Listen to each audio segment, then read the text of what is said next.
What's up, everybody? Welcome to Make This Go Viral Crime Podcast. How's everybody doing today? Please smash that thumbs up. Please share this out and smack that thumbs up again. So today we are going to be going over a couple of updates. Hold on, y'all. Shout out to Sister Girl Talk TV. How you doing, Sister Girl? Hey. I'm good. How are you? Man, I am doing good. Doing really good. We got quite a few things to go over today. I want to say shout out to everybody in the chat right now. How y'all doing this morning? And shout out to Facebook tuning in. Thank y'all so much for being here. I'm sorry, Facebook. They didn't StreamYard still didn't let me stream on Facebook today again, but shout out to Facebook anyway. Y'all over there watching. Shout out to the Facebookers. And shout out to everybody that's coming in. Oh, yes. Yay! I see my Nightbot is finally working. I went in there, messed around with him again yesterday and tried to fix him. I see he's awesome. I got it. Doing what he doing? He Nightbotting? Yes. He Nightbotting. Listen, y'all, man. So we have a couple updates to go over. We're going to be talking about Nicole Coates. That's the first person we're going to talk about. This is a recap on the updates, plus it's some more information that I've just kind of looked around and found. And so the first case we're going to talk about is Nicole Coates. Again, we're going to be talking about Melissa Mooney and also Yona Lubrin and 17-year-old, what's his name? Branden Depa. Hold on. Branden Depa. So hopefully y'all have. I'm sorry, Miss V. Depa. Okay. Depa. I'm probably butchering his last name, but it's Branden Depa. So we going all over. We going to a couple places here. Y'all see we traveling here. You know, I'm showing out with my little background. Shout out to Brian's. Right. Okay, y'all. So listen, the first update I want to talk about Nicole Coates. So we know that Nicole Coates is one of the models that she was found deceased in LA downtown apartments 8th and Grand. And they determined that her death was coke and alcohol related. And that is just so hard for me to wrap that around my mind with both of these ladies. What do you think about the findings of Nicole Coates? You mean from when her autopsy, the findings that they came up with in the end? There's another update since our last live? Since the last time we talked about it? Okay, so Melissa Mooney's autopsy came out as well as Nicole Coates. I don't remember. I don't think we talked about it. That's why I wanted to talk about it now. When we was live before, oh, you know what? You're right. We did an update on them, but it wasn't about the autopsy. Okay, so the findings of Nicole Coates was that she had alcohol. I'm sorry, I don't mean to cut you off, but isn't that the one?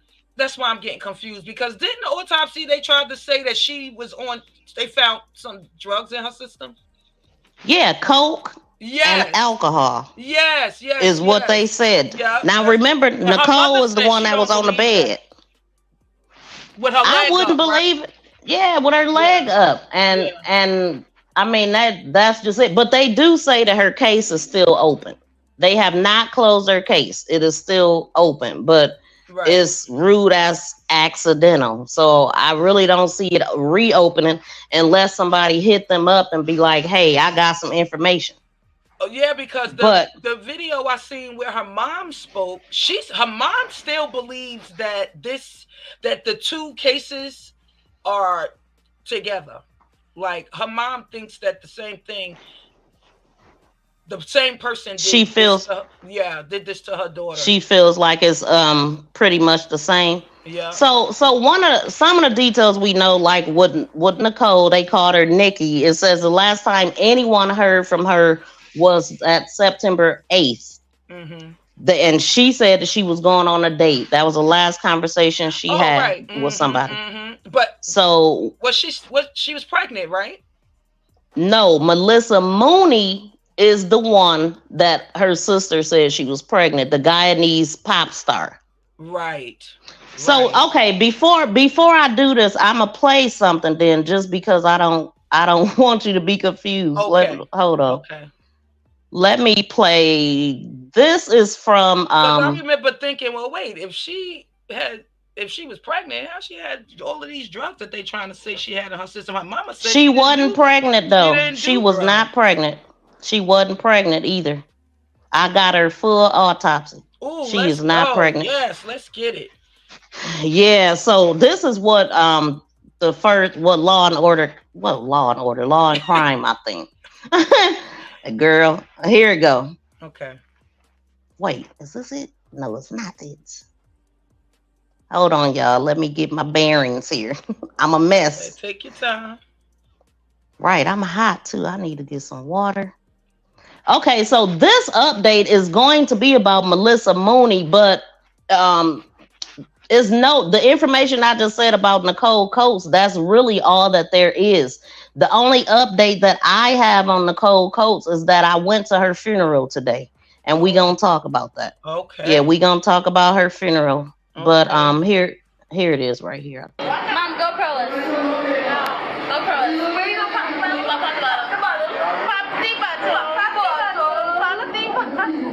Alarming new details just released about the mysterious death of an LA model who was found dead inside her apartment last month.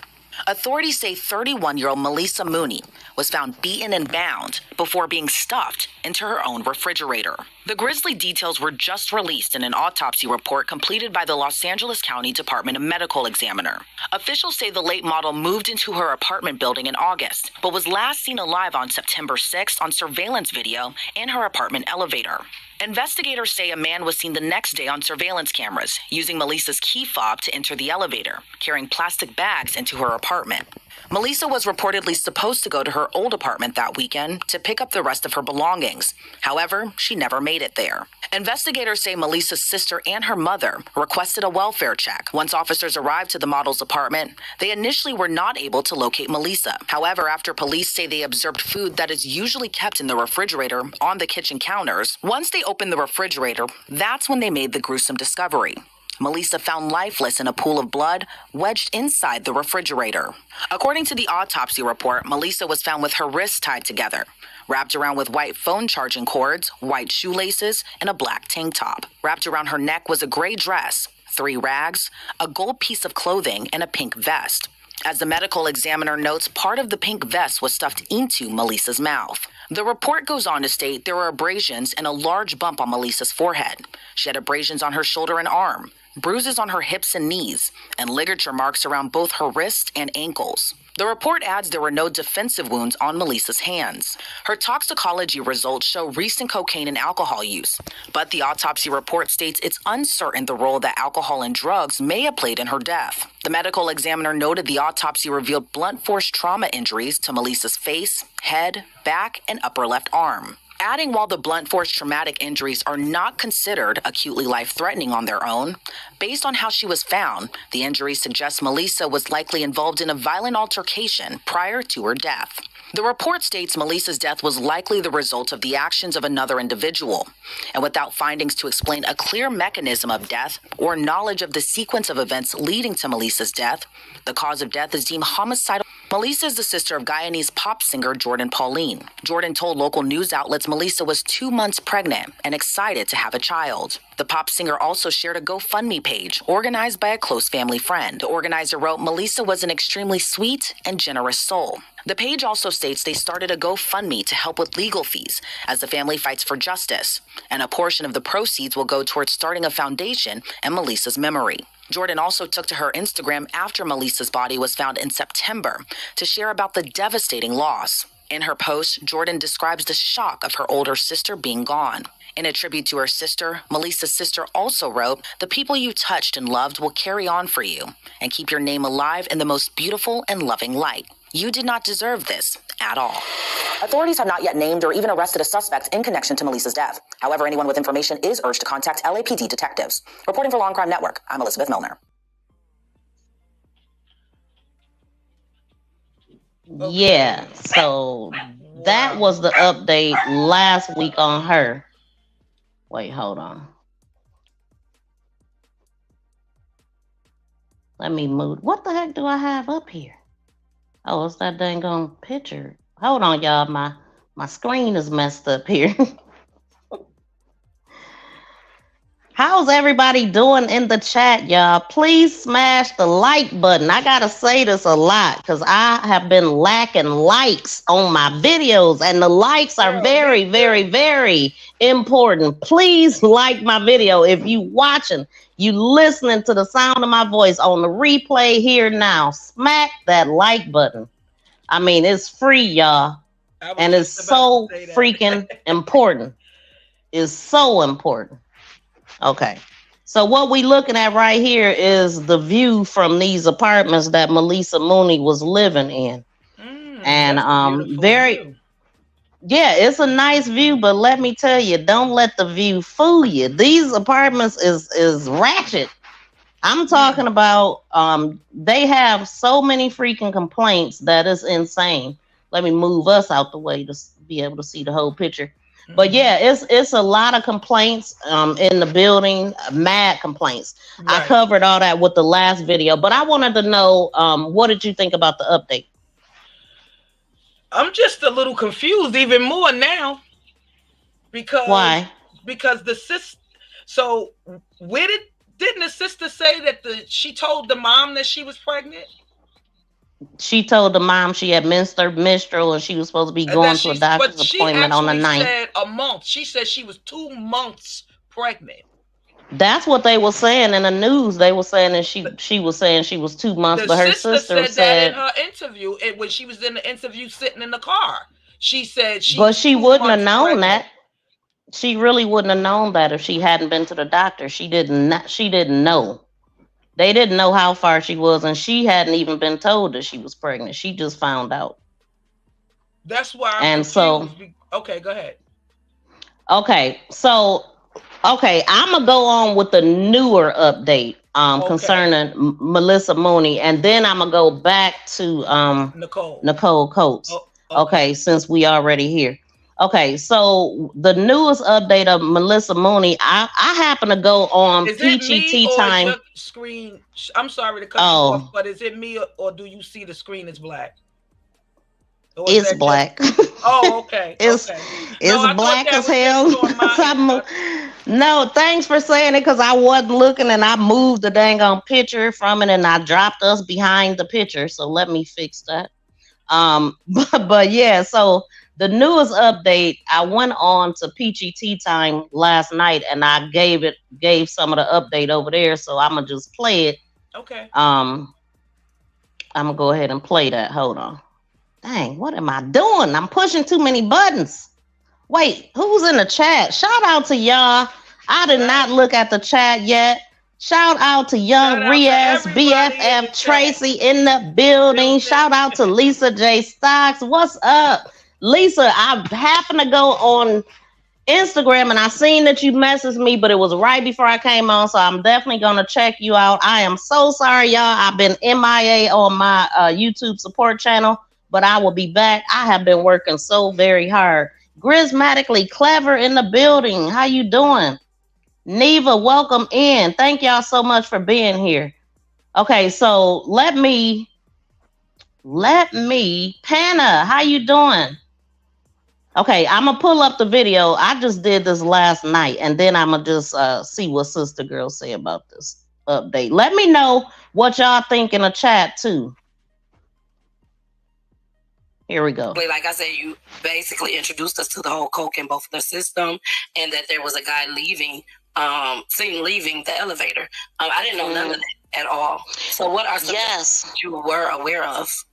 I have the full medical report and I have all the information that transpired.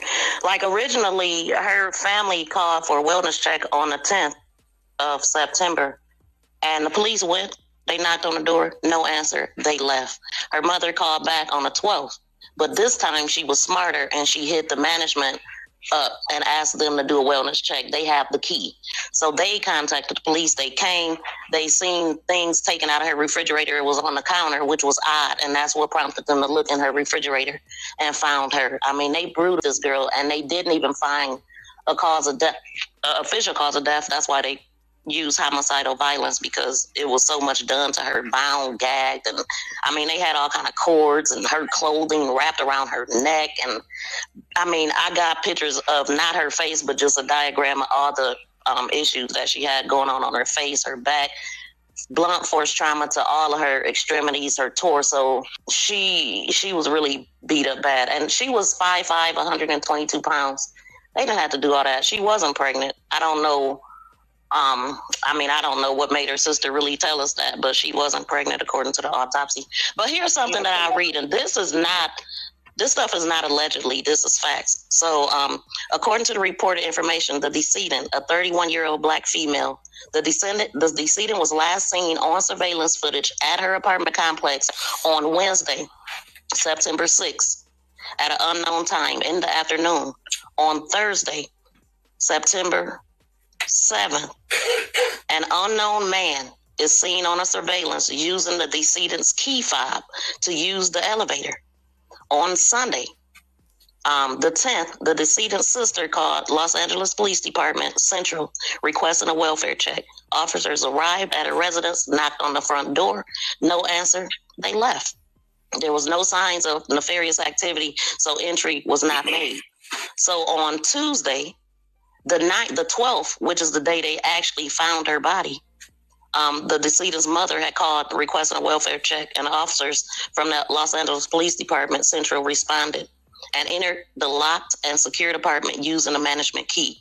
They observed food that belonged in a refrigerator on the kitchen counter. When they opened the refrigerator, they found the decedent inside unresponsive. On Tuesday, the 12th, September 12th, at 16:25 hours, Sergeant determined the death. And so that's pretty much how they found her body. I love you, Miss V. I love Miss V. Oh, I love you too.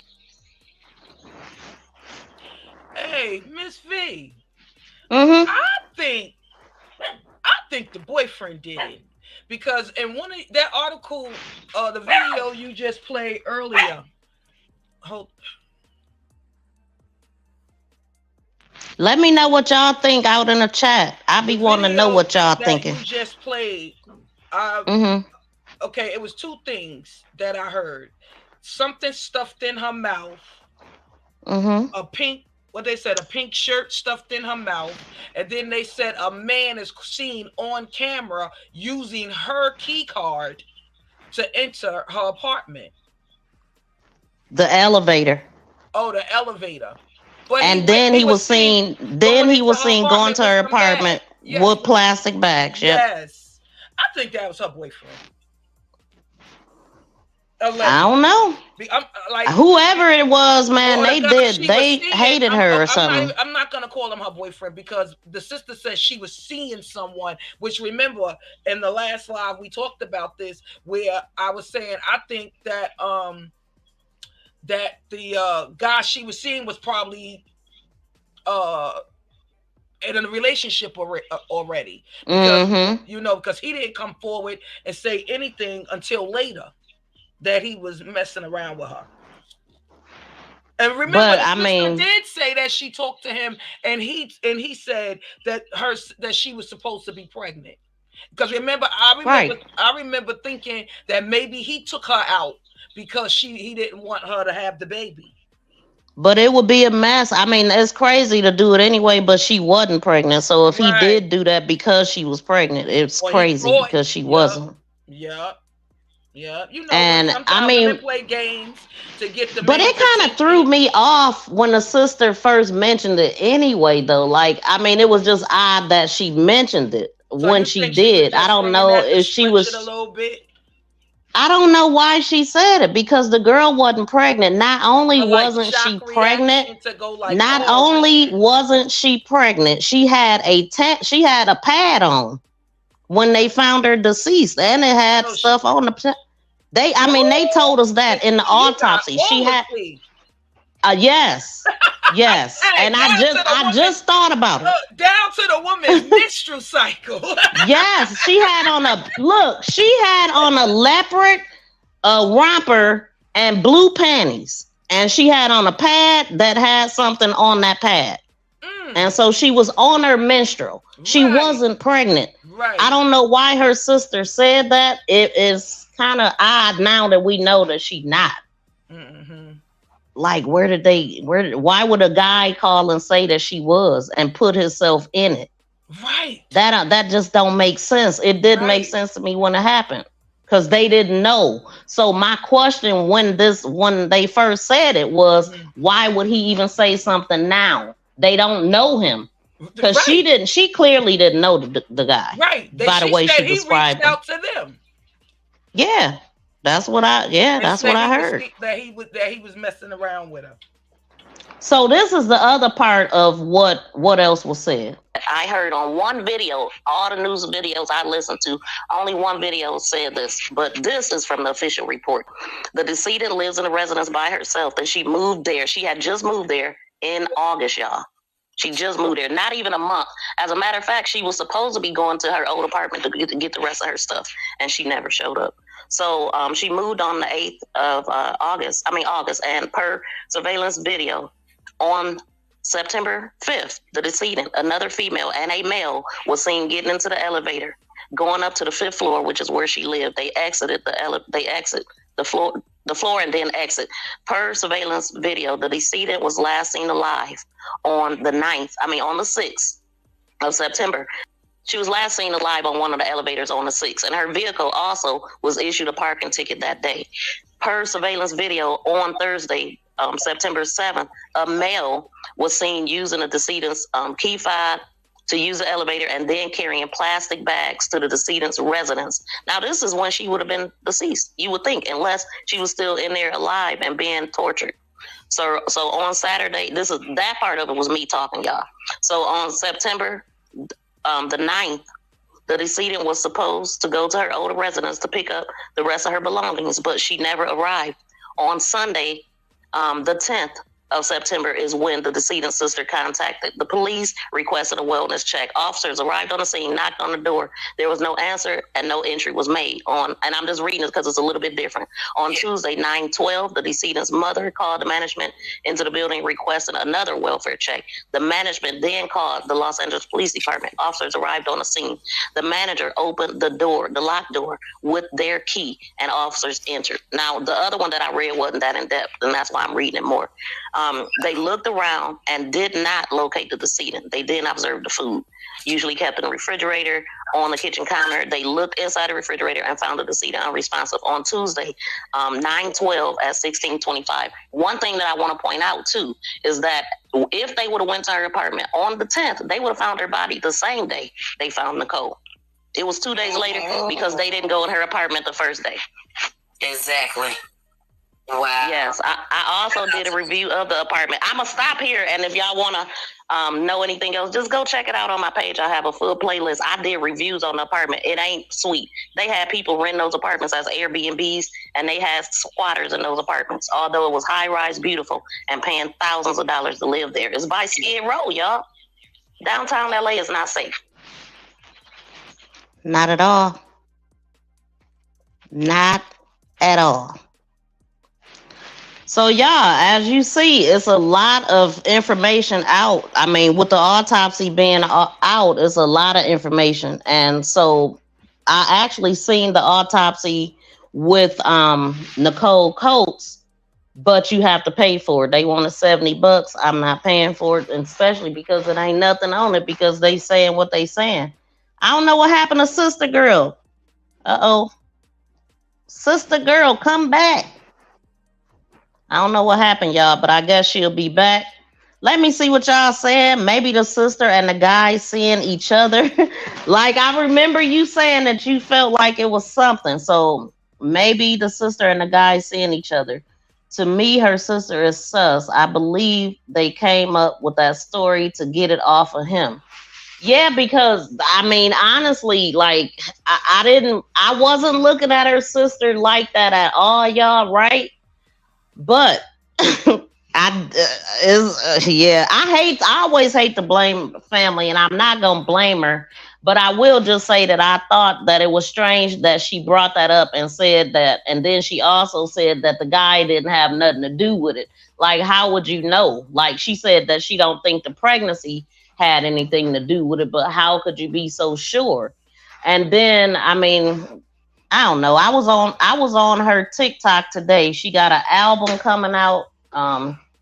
It's just some things that she said in her video is kind of off to me. Like, and you know what? I didn't even put the video in here because I wasn't planning on saying nothing about this in particular. But yeah, I'm looking now, Tracy. I wasn't before because I was just like, nah. I mean, people always want to say some wild stuff, but until we find out, everybody is suspect, I guess. But my heart just won't let me believe that her sister would do anything like that because the love of my sister, and you know what I'm saying? My mind can't go there. But hey, do have to look at stuff. Shout out to Brian's in the building. How you doing? Maybe the guy is the one that. Well, one thing for sure, maybe she lied to her family. That's another thing. Yeah, she could have said it, or she could have been late. You know, even though she was on her menstrual when she passed, because maybe she was late, and that's what she allegedly had told the mother. Now we haven't heard from Melissa Mooney's mother at all. I don't know where's Sister Girl at. Well, she'll drop down in the chat when she get ready, I guess, but she could pop back on. What is this StreamYard thing doing? What is this?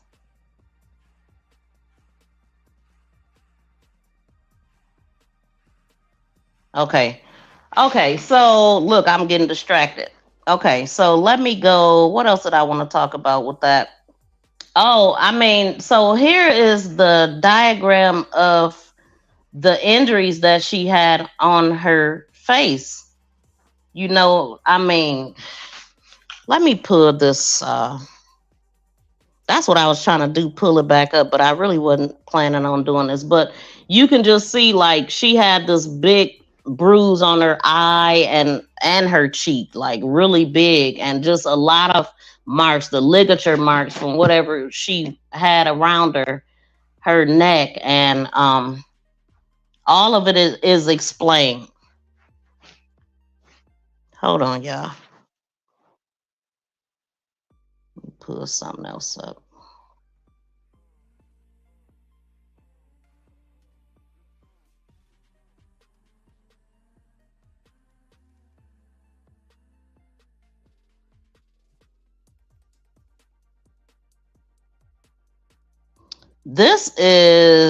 I think this is a picture of the apartment.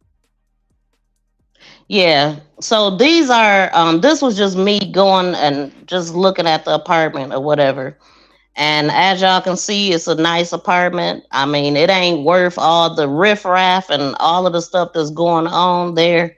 It's like $3,000 to stay here, I guess, depending on what floor you on and all of that kind of stuff. And so things ain't always what they seem. Another thing, though, y'all, with them, I'm still seeing the connection. Like, how can it not be connected? How can they both have coke in their system? Like, that just don't make sense to me with their what they were trying to accomplish in life. It just don't make sense that they would do that. But one of my things was, I wonder if this is known to family. Like, her friends, they would have known, like somebody would have known if this is something that they did.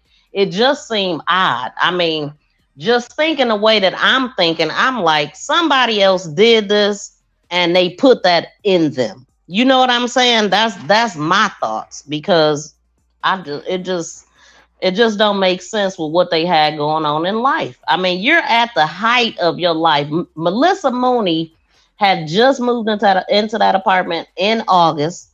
she wasn't even all the way out of her apartment yet, her old apartment. She was supposed to go to that old apartment on the 9th to get the rest of her stuff, and she ended up not going. That don't sound like somebody that's just doing dumb stuff like that. But it could have been a photographer. They're both models, right? It could have been a photographer. It could have been a maintenance man. It could have been some random person. I really don't know, but I can tell y'all that it definitely is mind-boggling, and it makes absolutely no sense. I don't know what this thing is like, spam in the chat. Drop the link. You can go back to Instagram to pop on, because I didn't want to put the link in the chat. I really didn't, because I don't want no trolls popping up here.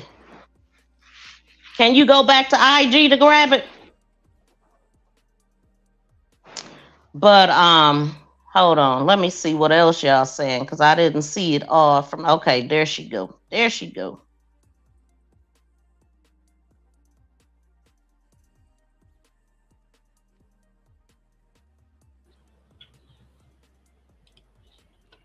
Mic check.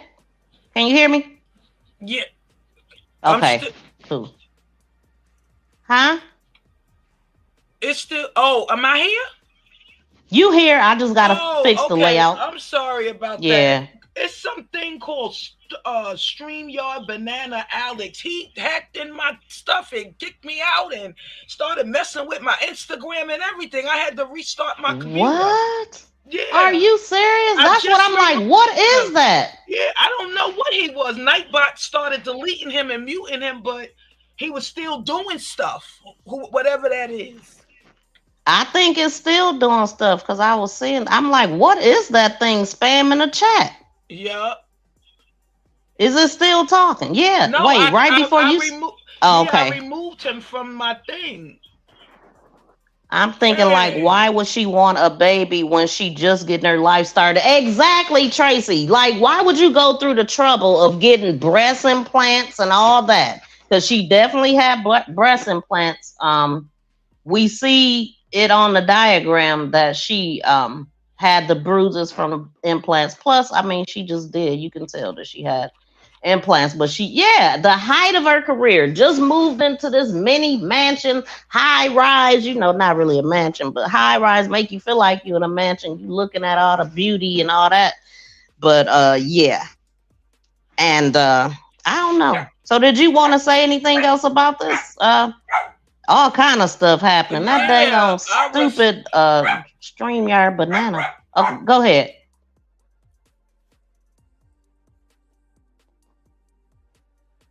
I'm looking at y'all comments now, though. I was see what I missed in the beginning. Okay, I ain't missed nothing.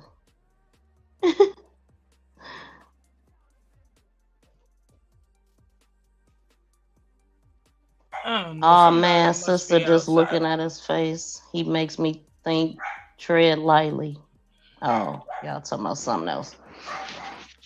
Okay, so I'm gonna go ahead and go on. Well, I don't know. I'm not gonna go through the autopsy again, y'all. I might do a video more in depth with the autopsy findings and all of that, but I'm not gonna do it here. But what I do, sister girl, can you hit mute? Yeah, sorry. But what I do want to do is talk about go back to Nicole Coates, okay? So because, like I said, there's not a lot of stuff in the news about her. It's just real cut and dry. The police, the autopsy said what it said. They didn't find nothing suspicious. But what's weird to me is, how did her family say that it was blood in her bed, she was unrecognizable, looked like she had been beaten, all this stuff, and they say what they say. So, but that's what they saying. But the only good thing is that they are keeping it open. It was rude, accidental, caused by coke and ethanol toxicity, according to the medical examiners. Her status remains open.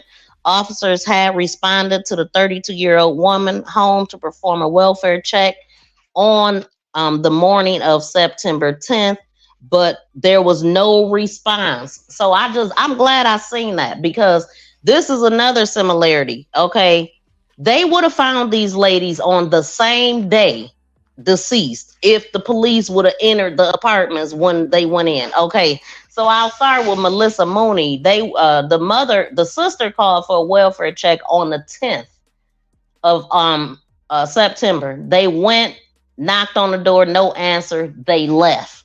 2 days later, her mother called and asked the management to go, and then the police got called. Then they went. With Nicole Coates, her family called for a welfare check on September 10th. The police came. There was no answer. They left. But the difference is 2 hours later, because her dad and aunt end up going theirself. So once that happened, that's when the police was called. So it says that officers had responded to 32-year-old woman home for a welfare check the morning of September 10th, but no one responded. After 2 hours later, someone called to report a dead body at a home. So that's how they found out. Like, had her family not went to her place, she probably would have been in there for a couple more days too.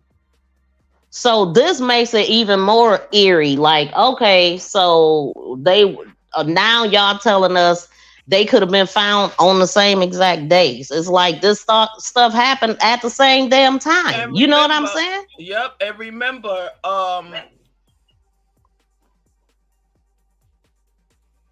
and I'm gonna go back. Look, I told y'all I looked at the reviews at where she lived at, right? So that's what I was gonna talk about before I got kicked out by that daggone. Thank you, Kiva, too. I see you got him out of here for good. I didn't know how to do that, but that's what I was gonna say. When you said they was renting that out as an Airbnb, some of those apartments.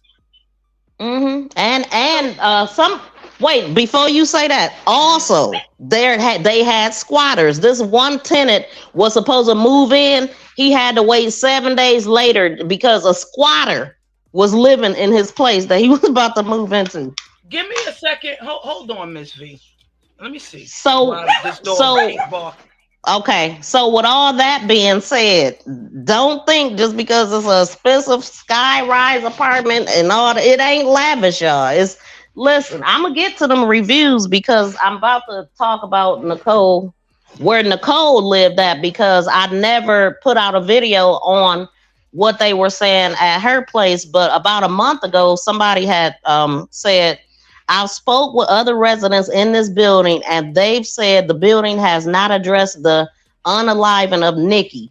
With all the cameras in the world in this building, you would think they would reassure there we feel safe and secure. I am looking forward to moving out of this complex when my lease is up, and other people as well. Who wants to pay high rent in a place where a potential serial killer is on the loose? Security, they said, and R.I.P. Nikki. You don't deserve this.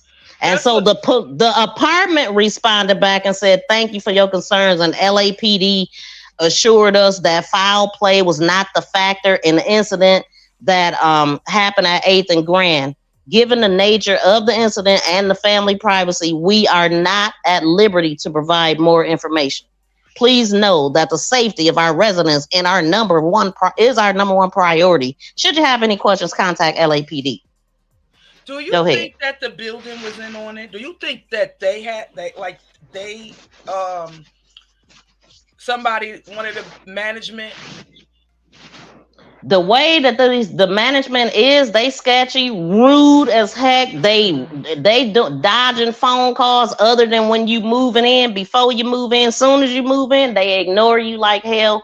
The reviews is horrible. They got poop and pee in the hallways, on the steps. They got cars being broken. They had to pay $200 and $300 for parking. And they said that does not guarantee your parking. Sometimes they go and somebody else is parked in their spot. Another person card and got jacked up in his parking spot, vandalized twice. in his parking spot, and he like, what? I mean, we paying $200 and $300 to park, and they can't secure our safety. Like, these places and is all ratchet, that, and all that money they said them apartments was going for $3,000 and $5,000 a month. Yeah, that's what I'm saying. 3,000 is what I'm saying with most of the reviews that I'm seeing. Like, this person said, I don't understand how people can pay upward to $3,000 a month to live somewhere where their cars are broken into and stolen, where someone can be unalived and the security cameras don't work. How can this be legal? I hope this complex gets sued. I cannot wait till I move out of this luxury dump. Right. Luxury dump. And just 2 blocks over is Nikki. Exactly. Nicole. And no, this is Nicole I'm talking about right now. I'm talking about her apartment. 2 blocks over is Melissa. Melissa Mooney. Yep. That is crazy. And then, I mean, like, I'm talking about, look, listen at this one, though. Do not rent here unless you want to live with pests, and be constantly disturbed with false fire alarms. That would drive me nuts. They said they have random fire alarms going off all times of the morning, the night sometime. You got to leave the building, go outside and all this stuff. And they do that all the time at that apartment. I could not tolerate that. And they said 1 month after I moved in, I found an unknown pest running out of the cracks of the wall. A few months later, I seen 2 silver fish. I don't even know what 2 silver fish were in the bathroom, and a roach came from the back of the oven. I request pest control, and they have sprayed the bathroom and the kitchen. Yet 2 days ago, 1 roach was found in the closet under the sink of the bathroom. Today, 1 roach was on the electric cooking stove, and 1 roach was in the sink. She said, I clean my apartment every day. I do deep cleaning every week. I am sure the poor construction of this building and the cracks in the wall is the reason for all of this. And the poop and the pee and the dog. They said it smelled like dog pee, and feces, human piss, and all. So clearly, and they paying all this money. So clearly, their attackers know that this building is sloppy like that, and you know what I'm saying. So they definitely been there more than once. I'm talking about both buildings. Yeah, both of them has got horrible reviews. Horrible. I'm talking about, I don't care how pretty. Let me pull these pictures up. Yeah. But even though this ain't the place I'm talking about 8th and Grand right now. I'm reading complaints. Right. And so, but this picture that I'm showing is where Melissa lived at, and which is different from what I'm reading right now, but I'm still show a couple of them. Craziness, y'all. Craziness. Everything is not what it seems. And then I just showed y'all the video where I was walking around with the I'm gonna pull that video right back up. It's like, wow. It's very pretty at night.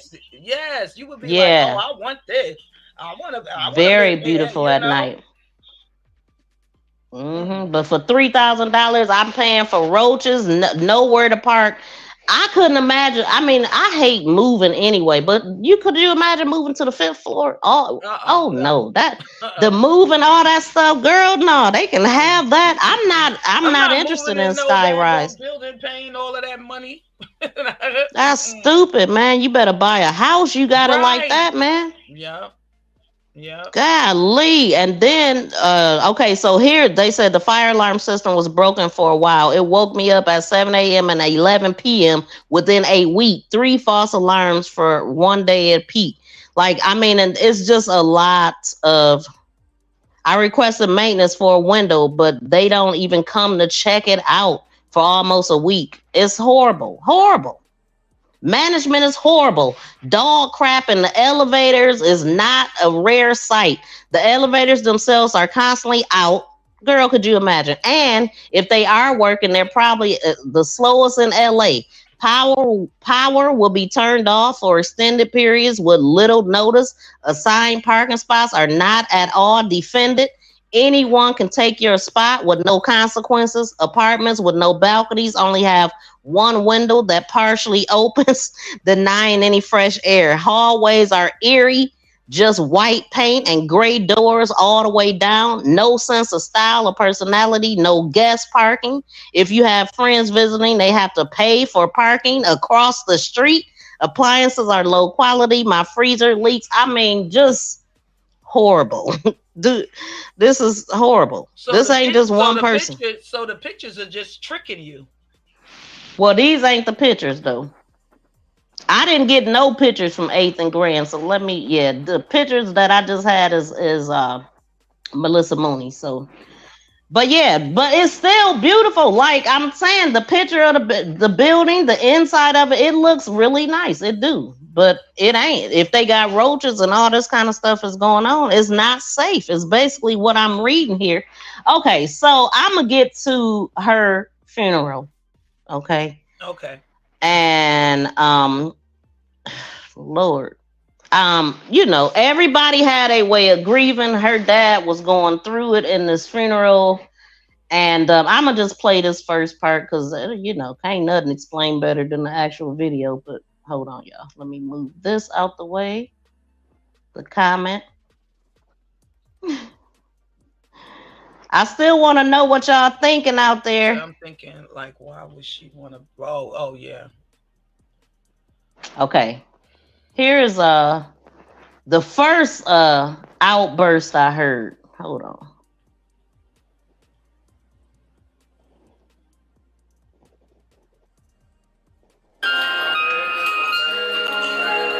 All right, we have five. Okay. All right, guys. Somebody help guys sit down. Somebody help him sit down for right now, and we'll call him up after at the appropriate time. Okay, come on, y'all. Y'all family members, help me out now. Help me out. We in church, y'all. Okay, let me say this, all right? Because of the fact that we wanna celebrate and we wanna honor the life of Nicole. Amen. Say amen. Amen. So we want to say that which is, somebody say, appropriate. Wait, Miss P. Yes, ma'am. Why am I laughing? I don't mean to laugh. I laughed. I mean, but anyway, what did you hear? Because I'm like, what did you hear him say, sister girl? I'm just trying could you run that back again? Okay. All right, we have five. Okay. All right, guys. Somebody help guys sit down. And somebody help him sit down for right now, and we'll call him up after at the appropriate time. Okay, come on, y'all. Y'all family members, help me out now. Help me out. We in church, y'all. Okay, let me say this, all right?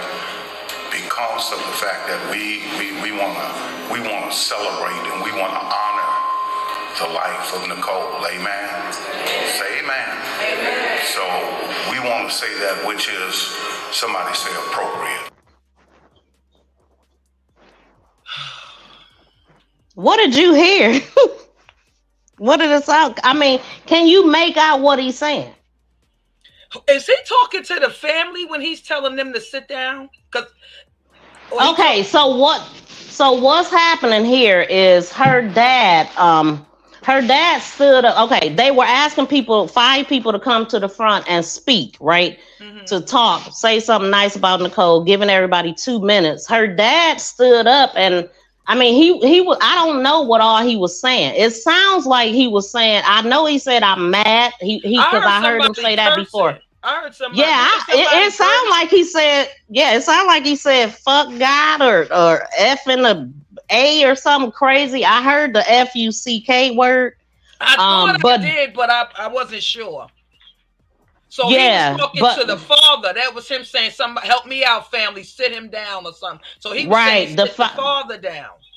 Yeah, the father's name is Guy, and so he was telling Guy to sit down, and it sounded like the father was also saying Guy, but I think he was saying God. I know for a fact that he's mad at God. Let me just play the other video to bring it all together. I only recorded that first part just to show that was the first sign that something was going on, and then he got a chance to speak. Here we go. Okay, I think I'm the last speaker. I really didn't want to speak today. You guys be patient with me, okay? I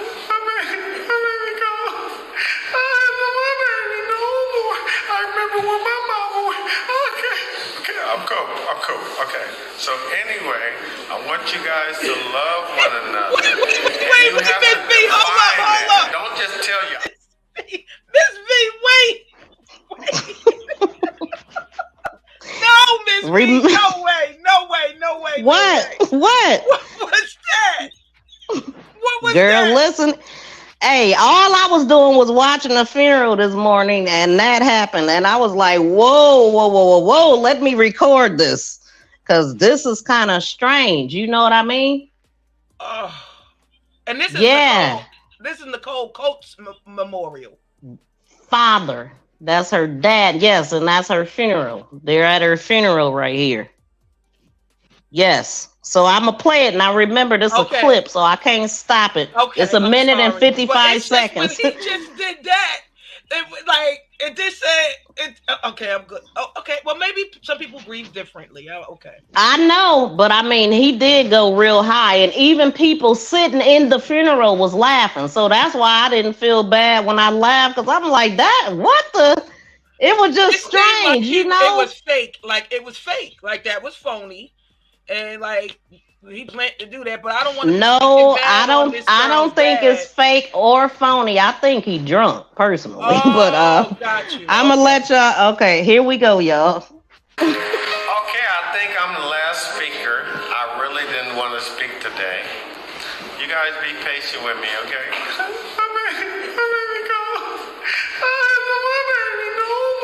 I remember when my mama went. Okay, I'm cool. Okay. So anyway, I want you guys to love one another, and you have to define that. Don't just tell you I love you. Well, what do you mean when you say I love you? Give me a definition of your love for another motherfucker. Yeah. Give me your definition. Don't just tell me you love me. Tell me what that means when you say I love you. Tell me what love means to you, because it may be different from the way I feel. So I need to make sure we're on the same page, right? Okay, so anyway, I didn't want to get up here. Okay, my baby go. My baby go. Okay, I got it. I'm cool. I'm lukewarm. Stop. I'm cool. I know. I'm cool. I'm lukewarm. Leave me alone. Okay. So the first thing I want to say to every single one of you guys that are in here, thank you for coming. You didn't have to come. My mama always taught me if anybody do anything for you, even the littlest thing, always show appreciation. And appreciation is sometimes just a simple thank you, but you always show appreciation. Don't nobody have to do nothing for you. Got it? Okay, bye.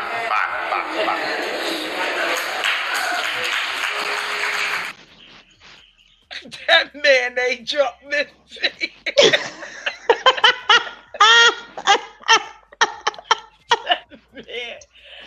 That man. What? That man is. I'm at a loss for words. I gotta be honest. I'm waiting to get your response. Because listen, he said, "Leave me alone. I'm lukewarm. Leave me alone. I got this." He said he lukewarm, girl. Oh my God. Girl, listen, just imagine, like, I'm just chilling. I'm like, okay, you know, it's a normal funeral and all that. And then that happened. I think in his head, I think he felt like he's supposed to cry, but he really couldn't cry in the moment. You get what I'm saying?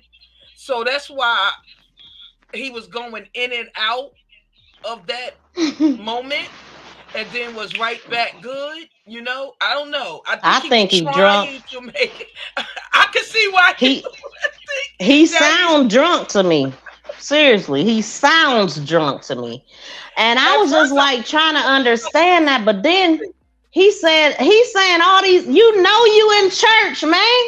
Why would you do that in church? Hey, I know you seen that other one with that mother. That he put me in the mind of that mother who went to her son's funeral and cursed everybody out. Oh my God! Yeah, they wasn't the daddy anyway. Oh my God, girl! Yeah, that is sad. What is wrong, man? Woo. Now this the same father that found her. Could you imagine how he was? Right, but. Okay, yeah, he might have been under the influence of something because, yeah, he was. That was odd. He did say it was definitely, but he did say he didn't want to speak. He was told to come up there and speak, so that's what they gonna get. What they get by asking that man to go up there and say something. I personally don't know why they would try to force him to go because they couldn't tame him sitting down, so to have him go up there, but his sister went up there and tried to get him. That's the one he was telling, leave me alone, because I laughed because she had something in her hand and she like fanned it at him, like trying to get him. Then she got up and then she didn't really know what to do. She grabbed a tissue, or it might have been her snot rag that she wiped his face with. Because it was already balled up in her hand. So I don't know if it was a fresh Kleenex or a snotty one, but whatever it was, she wiped his eyes with it and he was like, get away from me or leave me alone. I'm good. I'm good or whatever. But and she left him alone. Like, he wasn't cool. He never was cool. That's why those guys were sitting so close to him, trying to tame him a little bit. Right, trying to keep him on ice. But he said he lukewarm.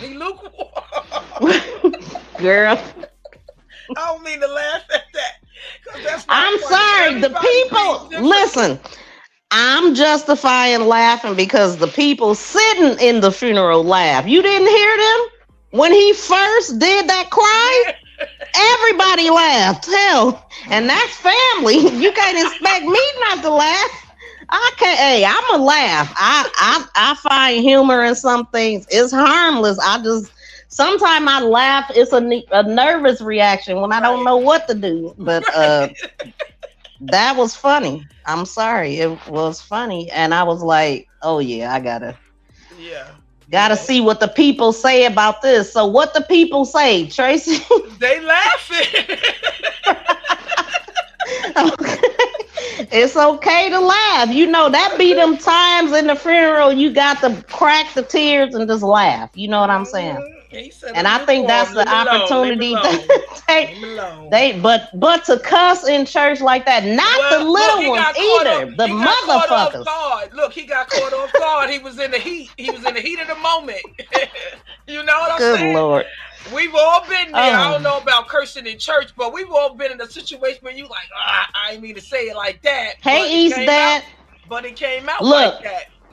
I know that he's hurt. Listen, I don't care if you had 10 kids and lose one. That was his only child. That was the mother's only child. Right. So I know he grieving. I feel like he got drunk. You know how people want to cover their pain, so they drink, and they drink a little bit too much, and they show up at the funeral or the wedding. He said, I remember when my mama said, and then he was like, okay, I'm good. I'm good. And then he went back. Right. I mean, that was the strangest thing, how he was able. Into the chat. Yeah. And thank you for sharing. I know somebody shared it. Shout out to the Word. I think the Word probably shared me out. Thank you for sharing. And anybody, if you did, let me know you shared it. Please smash the thumbs up. That helped people get here too. So, okay. Now, okay, you got that playlist put up? Because I really wanted your take on that.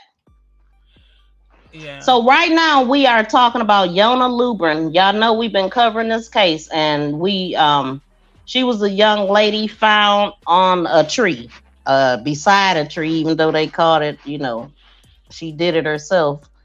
And it's a lot of sketchy information coming from the people who was last seen with her, who last seen her. Now it's crazy as heck. This guy said that he walked out at 4:15 and she was going up on top of the roof on Miss B. She said she was just trying to get some sleep. Girl, please. That don't even make no sense. And he said most of the time that light is on, and that particular morning it was off. And if she would have asked him to turn it on, he would have turned it on. That don't even make sense.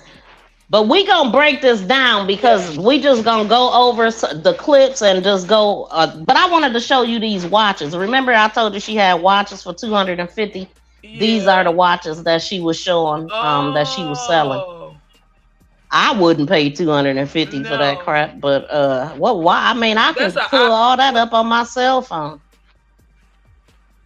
But yeah, that's the watch she was selling, and then this is her personality. Yeah, I seen that. Oh, you seen the videos of her? Yeah.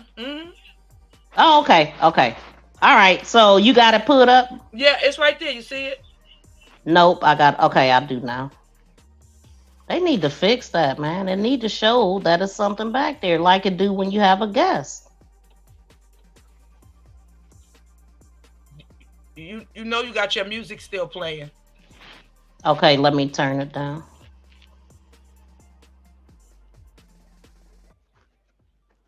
Okay. Report on September 28th at approximately 7:41 a.m. about an unattended death. When officers arrived, they found Yona Lubrin hanging from a tree in the backyard of a home near West Livingston Street and North Westmoreland Drive. In a statement, the Orlando Police Department said, while death investigations are predicated upon the existence of trauma to the body in order to determine a criminal act, our investigation has thus far not revealed any physical injuries other than the ligature marks on her neck caused by the hanging. Police went on to say that there are documented history of mental illness, witnesses says, and cell phone communications from Lubrin that showed signs of self-unaliving. The family is saying that Orlando Police Department failed to investigate the death of Yona Lubrin, and because of that, they are going throughout the neighborhood talking to people, especially the house where Yona was found. So listen at this video. These are the witnesses who seen her, last to speak with her, seen her at the tree, and failed to call law enforcement. Listen at what they have to say and let me know what you guys think about this in the comment section. These little branch, they trying to say she got on this tree or this ladder or whatever, and she could. I said, you mean to tell me there's a window, right? Sister girl. Little branch, they trying to say she got on this. Can you go to the next video? And just go to the next video. There's a window right here. Please tell me there's a window right here. And this window. Yep, that's good. There's a window right here. And that means nobody in here, nothing or something or nothing. And that time I was here, this ladder was not here. All this stuff you see right here was not here. So I'm just trying to figure out how somebody get the video and then put my sister, and she said, hold on, matter of fact, me and my sister same height, same size anyway. That means you're telling me my sister right here, and then she was on her knees, on the tree. That means she could have very well touched this here. She could have very well got up off her feet. I don't see how you hang yourself on the tree like this anyway. How long is it rope? Yeah. She literally is like, so that means I can touch this house. I can lean on this tree. How? Make it make sense to me. Ain't no way. Y'all see that little thumb? It don't make sense. How she had the space. This wasn't like this when she was here. The window's definitely open, so if she was making noise, somebody could have heard her. That ladder was not there. It was not. Yeah, but you're the uncle. I'm not. Yeah. I'm your sister. Oh, Yo-Yo? I didn't even know it. Everybody, you know something everybody used to tell me? They said when all that stuff happened, that night, that night, like I told them, I was asleep. I go to sleep early. I go to work so early. When I got up that morning, one thing I always told me, open it. Keep that light on. That's something that had never, that morning, that thing was dead on. When I had my flat light, I felt like it was so damn good. So I'm coming out, I always come out 4 in the morning. When I came out, I couldn't see nothing. I ain't heard nothing, no nothing. So when I came over, I always come back out every time. I'm up now. When I come back out again, I come out, I ain't see nothing. Then after a while, I heard something when I'm in the house. What the hell? About what time was this? This about 4:15.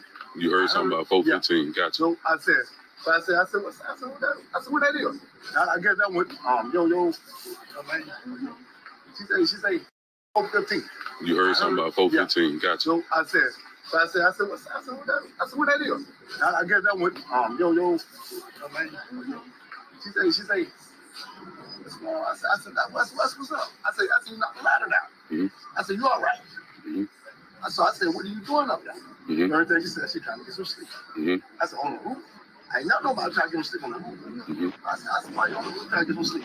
She said, I ain't got nowhere to go. Can you hit mute on that one? Around here plenty of times though, right? So at 4:15 a.m. the night her body was found. I meant pause. My fault. Okay, the reason why I want to do the pause is because I wish they would have asked him, what was her state of mind? What was she doing? Was she crying? Was she afraid? Was she scared? What was her state of mind? From what I gather from listening to him, he was saying basically she was tired and she just wanted to go to sleep. So to him, he was thinking maybe she was having an issue with whoever was in the house and she just was trying to get away from them and just to have her own peace, and went upstairs on the roof, which that's what just don't make sense to me. You're gonna go up on the top of the roof? I'm gonna tell you a couple reasons why it don't make sense. You climbing on somebody's roof, they gonna come out shooting, think you trying to come in their house or trying to do something to harm them. He said he never seen her before. Right, that's what I was about to say. Makes no sense. Started talking to him, he was like, "Yeah, I never knew her, I never met her." But remember when the sister was talking, just going back to the ladder, when the sister was saying none of that stuff was there, he came out and said the ladder was there that night. When he was, I didn't hear him, but yeah, he mentions the ladder. He said, yeah, she climbed up on the ladder. She was up there on the roof. When I heard him say that the ladder was there, I said, well, the sister just said that ladder wasn't there, but he said it was there. Well, I think he said she put it over there because when he came, he said something. She was messing with the ladder to get on the roof. So, and then but my point is, right? We know that her car was beat up and that would have happened prior to her getting on the roof. So what was her state of mind? Okay, that's what I want to know. That's what they should have asked. But was she crying, upset? He lying. I wish they would have asked him too. Okay, maybe I'll wait till they get to that part when they talk about the car, because I was just confused about the whole car. He was in the house the whole time and he's up. He wasn't asleep at this time because remember, he said he came out, he seen her at 4:15 and he left for 6 o'clock, 6:30, between 6:30 for work. And he noticed the car like that and they put it in the yard, but he didn't notice it when he came out at 4:15. So you didn't hear no noise? Because they put the car there. I remember them saying that they left. It was after 7 when they left for work, the car was behind the house. It wasn't like in front of them. It was behind the house. They're gonna talk about it though. They saw it. I know. Go ahead. I know, but let's only talk about the parts that we hearing right now. Let's just do it that way, like what we're hearing right now, what we think of it. So this part right here that we're listening to, her state of mind, that question would have been very important. I feel like he made that completely up. The roof never happened. That's what I think. You don't think he seen her on the roof? No, hell no.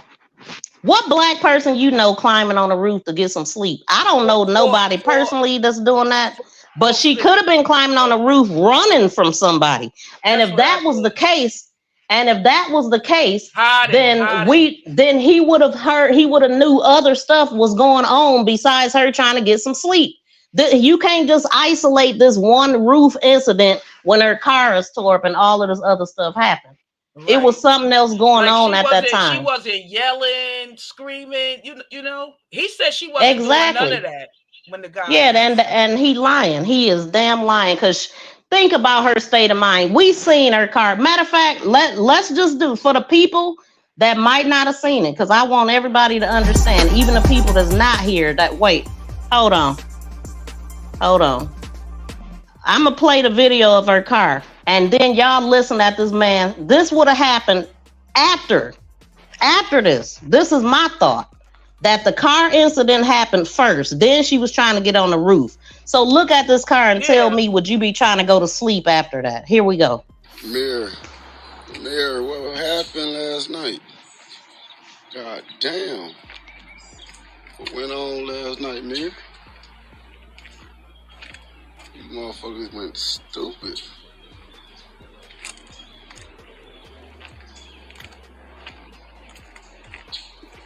God damn, I ain't touching none of this bitch. Motherfucker went stupid last night.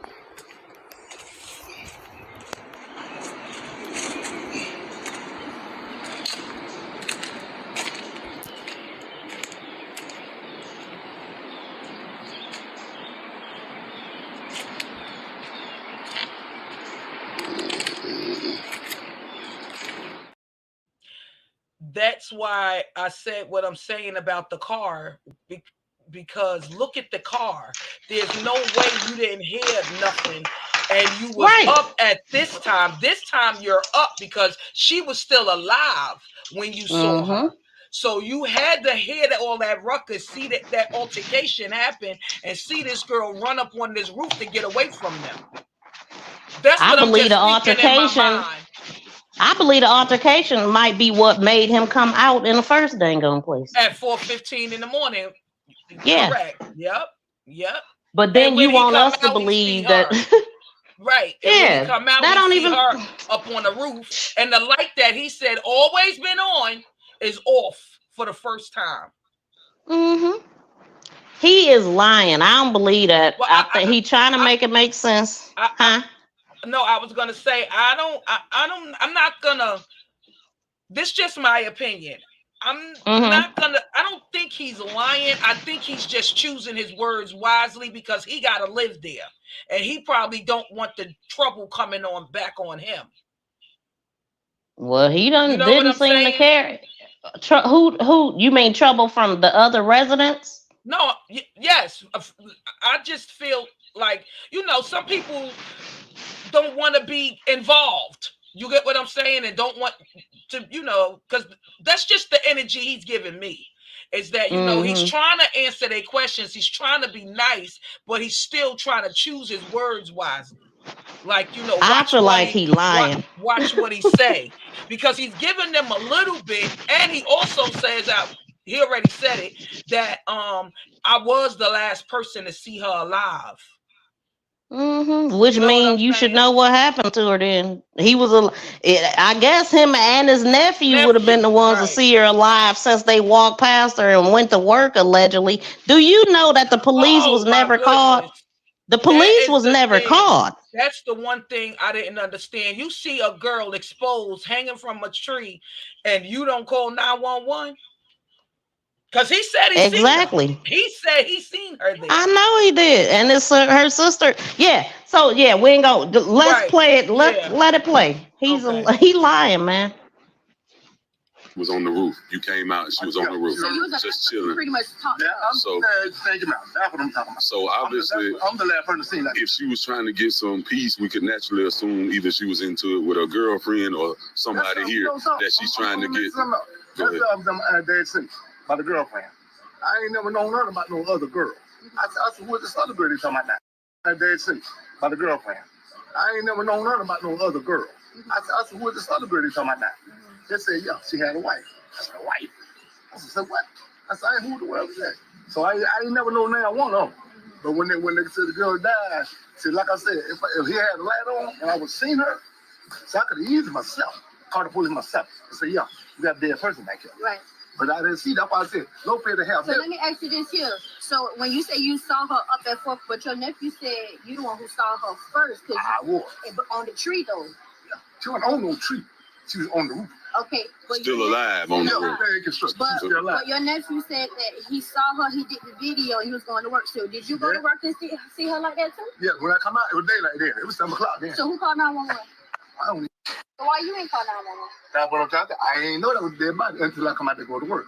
We'll get ready to Hit pause. Your nephew. So who called the police when you came? See what I'm saying? That's the part I'm talking about. He said when he came out, she was on the roof. Then when the sister said, well, your nephew said you came out to see her when on the tree. On the tree. And he said, yeah, but by then it's 7 o'clock in the morning. It was daytime then, right? So now let's refer back to the video of the nephew who recorded her. It was still nighttime. So it could have been like 4 or whatever in the morning, but what I'm saying is it was still dark outside. So the nephew knew all of those hours, all the way past till 7 that this girl was hanging. Yeah, they seen what happened to her. I just think that they just don't want to be involved. Okay, let's listen at this guy. He said he came out at 4:15, right? Mm-hmm. And then he just said that it was 7 o'clock by the time they came back out. What was he doing between 4:15 and 7? Can you tell us what you and your nephew? So y'all, all this commotion going on is right behind your house. It's a girl on the roof. Did you go back to sleep? Well, remember. Did you wake back up? What was they doing? Well, remember, the sister did ask him that, and he said he went back in the house when she said she didn't need his help. He went back in the house and he was getting ready for work. And the sister asked him, did you hear any noise, anything? He said no, he didn't hear nothing. Let's listen, because I think that part is coming up, or either she just said it. Yeah. But that's a lie. He ain't getting ready for work. All that stuff going on outside. Right. Well, we could see by that. And who get up at 4:15 and got to be to work at 7? Anyway, then how you commute? Yeah. Right. Came out, you ain't called the police. Dead person back here. Right. But I didn't see. That's why I said Lopez to have. So let me ask you this here. So when you say you saw her up at 4, but your nephew said you the one who saw her first. I was. On the tree though. Yeah. She wasn't on no tree. She was on the roof. Okay. But still alive on the roof.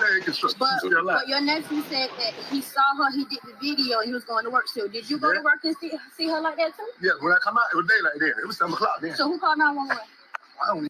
So why you ain't call 911? That's what I'm trying to. I ain't know that was dead body until I come out to go to work. We'll get ready to go work then. But I'm saying the missing, but your nephew. So who called the police when you came out? You ain't called the police. I didn't call no police. When you saw the body, what did you do? Y'all stay in the back. So you and your nephew come out for work in the morning. You see the body. Almost 7. So you seen her alive at 4:15. At 7, she's hanging from the tree. And she's on her knees. Neither one of y'all called the police. Y'all went to work. But y'all see her titties all out? You gotta understand, this is my sister we talking about. A young lady whose titties exposed. Where's Lopez? That's what it is. They say dead. That nigga been gone for now almost down there 2.5 weeks. Since that happened? Since that happened. But they saying he dead, but he's just supposedly gone. That nigga, he up off, gone. He ain't been around him. That's why all this shit. So you believe he dead? I don't. Because like I know something. I'm gonna tell you something. But number one, I don't believe, because number one, I ain't, like I told him, with a proof. Mm-hmm. I ain't seen no proof. No. Ain't showed me nothing. No articles in the paper saying he did. Nobody. I watch news every morning. I'm a newsman. And I ain't seen nothing on the news period saying about it. Thank you, sir. Yeah. And I watch the missing on Sunday mornings. I watch all the missing. They tell everything. Our biggest thing with y'all is like, why ain't you call the police? I know. I don't know. Like, you see this person. She could have still been alive when you came. Can you hit pause? She could have just happened. So Lopez is the guy that he's saying that he thought that Yo-Yo would have been involved with. But the nephew that was recording said that that Yo-Yo was over there for Mary. Yo-Yo like women. Yeah, because Mary is the next door neighbor. That's the house they was going to later. The big lady, they said. No, so the arrangement of the house. Oh, the big lady. Yeah, right. Yeah. But no, that's not Mary. Mary is the lady that lives in this same. See, they live behind the house, right? They said the house in front of it. No, Mary lives in the house right in front of them with the guy that they just asked him about. Lopez. Lopez is Mary's uncle. She lives with him. That's the house that Yo-Yo was visiting. But now they have both disappeared and gone. But that's crazy because it was a whole nother girl too that got that her picture was put out there. So, but now all of a sudden Lopez and Mary is missing. So it sounds like they guilty to me. No, remember when at the end they go into Mary's house because she said where Mary live. He starts trying to tell her where to go. He like right there to your left, to your right. No, they was going to the next door, the lady house that actually said was gonna beat Mary's behind. He said that the lady that lived next door is the reason why Mary gone, because that lady got Mary scared. Because she said next time she see Mary, she was gonna kick her butt. Yeah. Yeah, he did say that. Yep, you're right. But you see, he asked him, why didn't you call the police when you come out and see a female like that? You know, I hear him saying, you know, you could have saved her, but that man knew she was deceased. And I think he knew she was deceased because he saw what happened to her.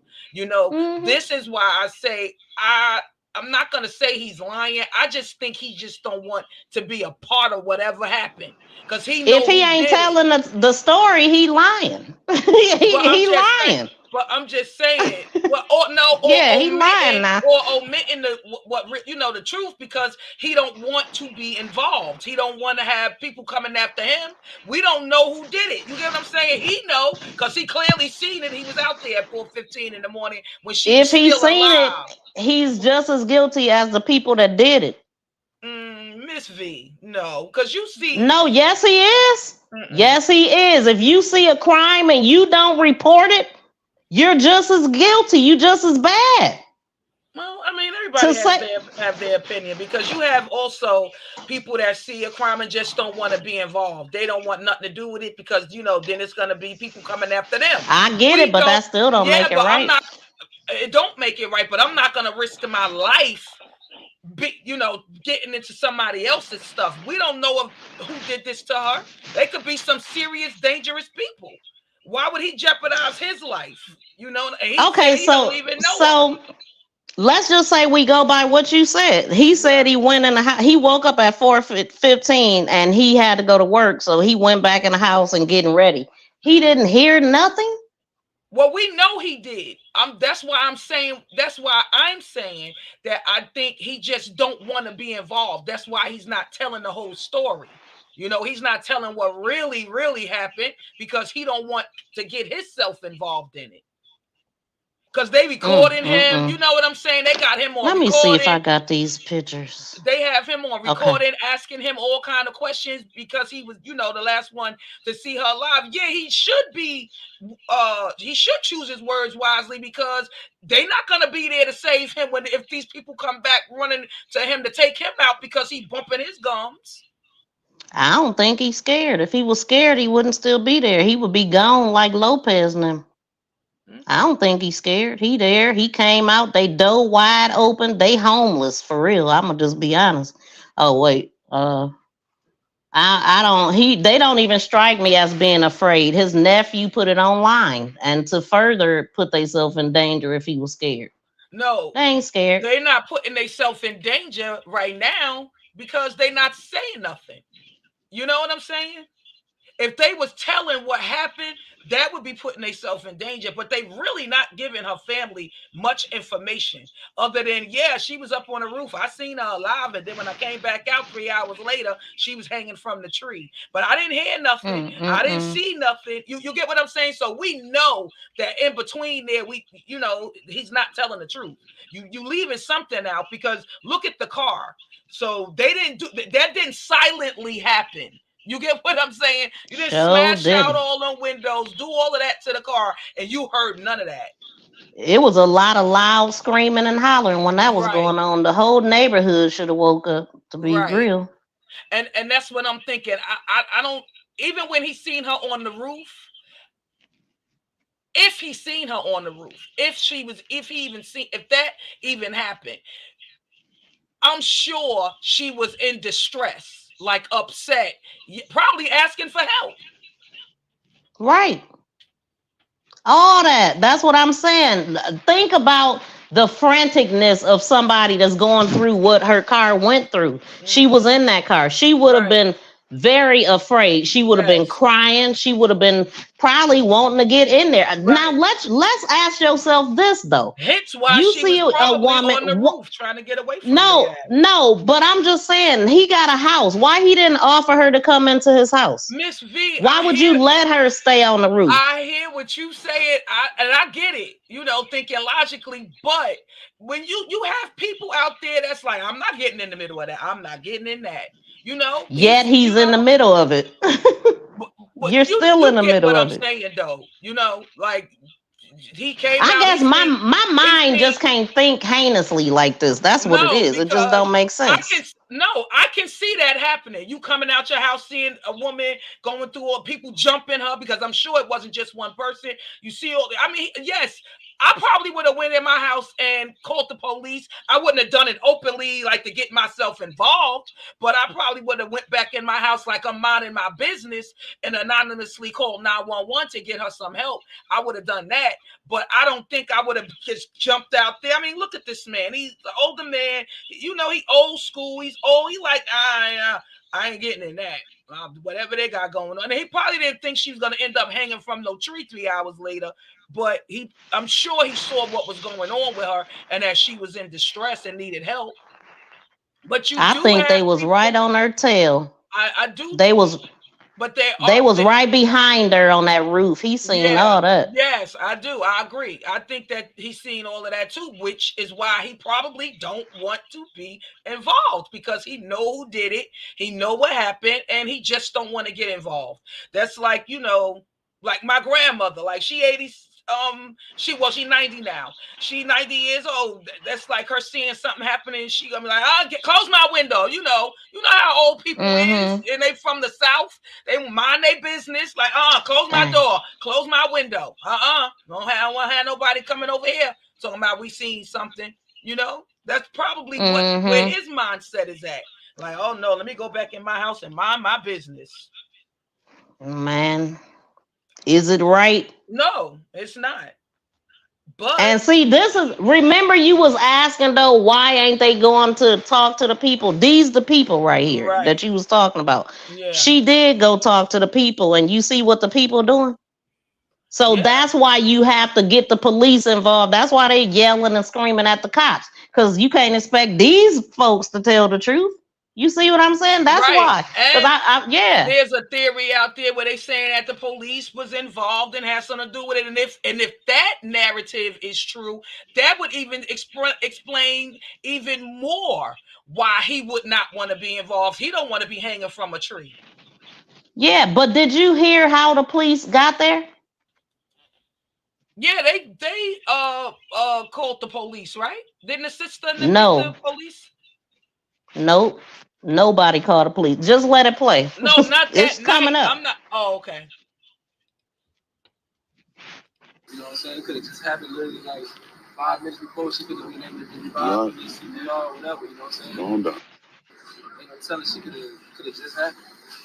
You know what I'm saying? It could have just happened literally like 5 minutes before. She could have been able to get involved with CPR or whatever. You know what I'm saying? Calm down.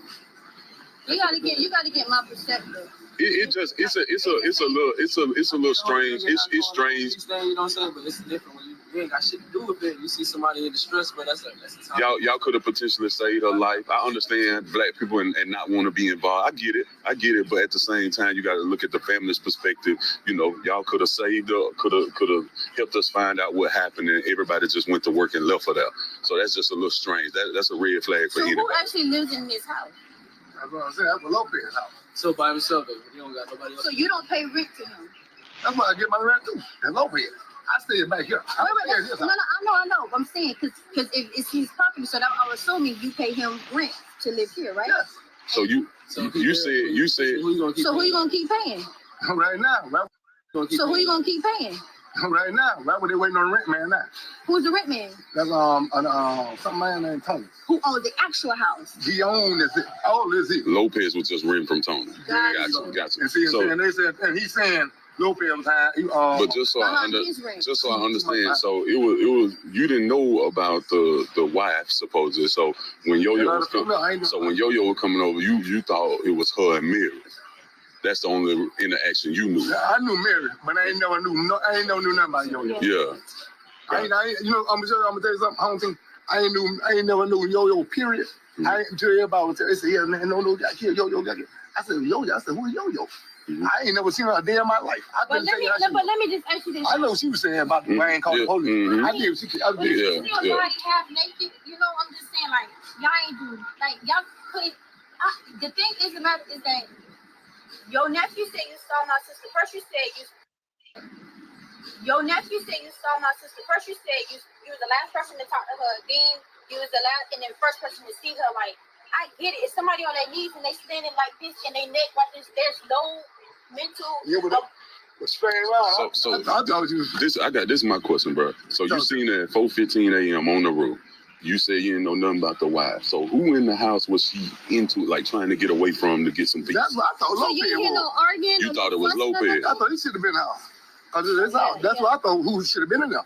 You know what I'm saying? So she would have been having problems with Lopez. Was Mary in the house at the time? Mary, I don't know. Is she here now? Can we speak with her? Who, Mary? Yeah. No, Mary ain't him. Mary ain't been by him. But I'm gonna tell you, the woman next door got Mary scared. Yeah. She said she see Mary again, she gonna stomp the shit out of Mary. What lady right here? Oh yeah. The big woman. I don't know. Right here to the left. Right on the left house, right in the first house. On the left, right here. Yeah, right. Yeah. Too much technology out these days for them not to know if it's one of us. Yeah. I'm gonna tell you what Terry told me one time. Come on now, it don't matter if it's a year from today. You're still gonna pick your ass up. Yeah. That's what I tell anybody. But you know what? You think Lopez did? I can't. One thing I can say, I will never know, bro. Cause who started that rumor that he was dead? Oh, Mary. Mary, okay, gotcha. Thank you for that. Thank you for that. But I'm gonna tell you something. I'm gonna tell you one thing. A bit more.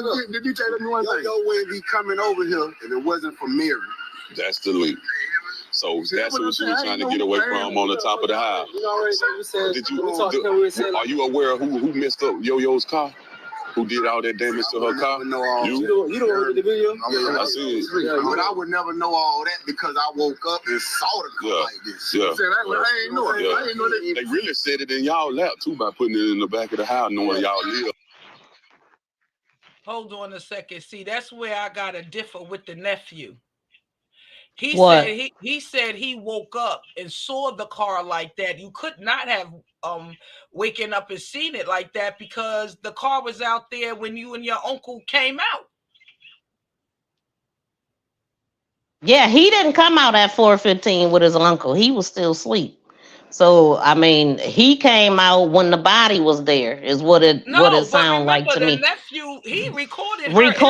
He recorded her body. Yes, that's why I said they lying. And it was still nighttime. It wasn't daytime when the nephew was recording her. Now what? That car or her body? Her body. Oh, you seen that video? Yes, it was still date. I mean, it might have been like late morning, but it was still nighttime. That's what I'm saying. It was probably 4 o'clock in the morning or something, but it was nighttime when that nephew was recording it because I seen it on TikTok. It was nighttime, so he can't say that. Oh, I didn't see the car until I came out that morning because you're the one recorded her hanging from the tree when it was still nighttime. So he recorded her when they put her on the tree. This is why I believe they do know what happened to her. They just don't want to be involved.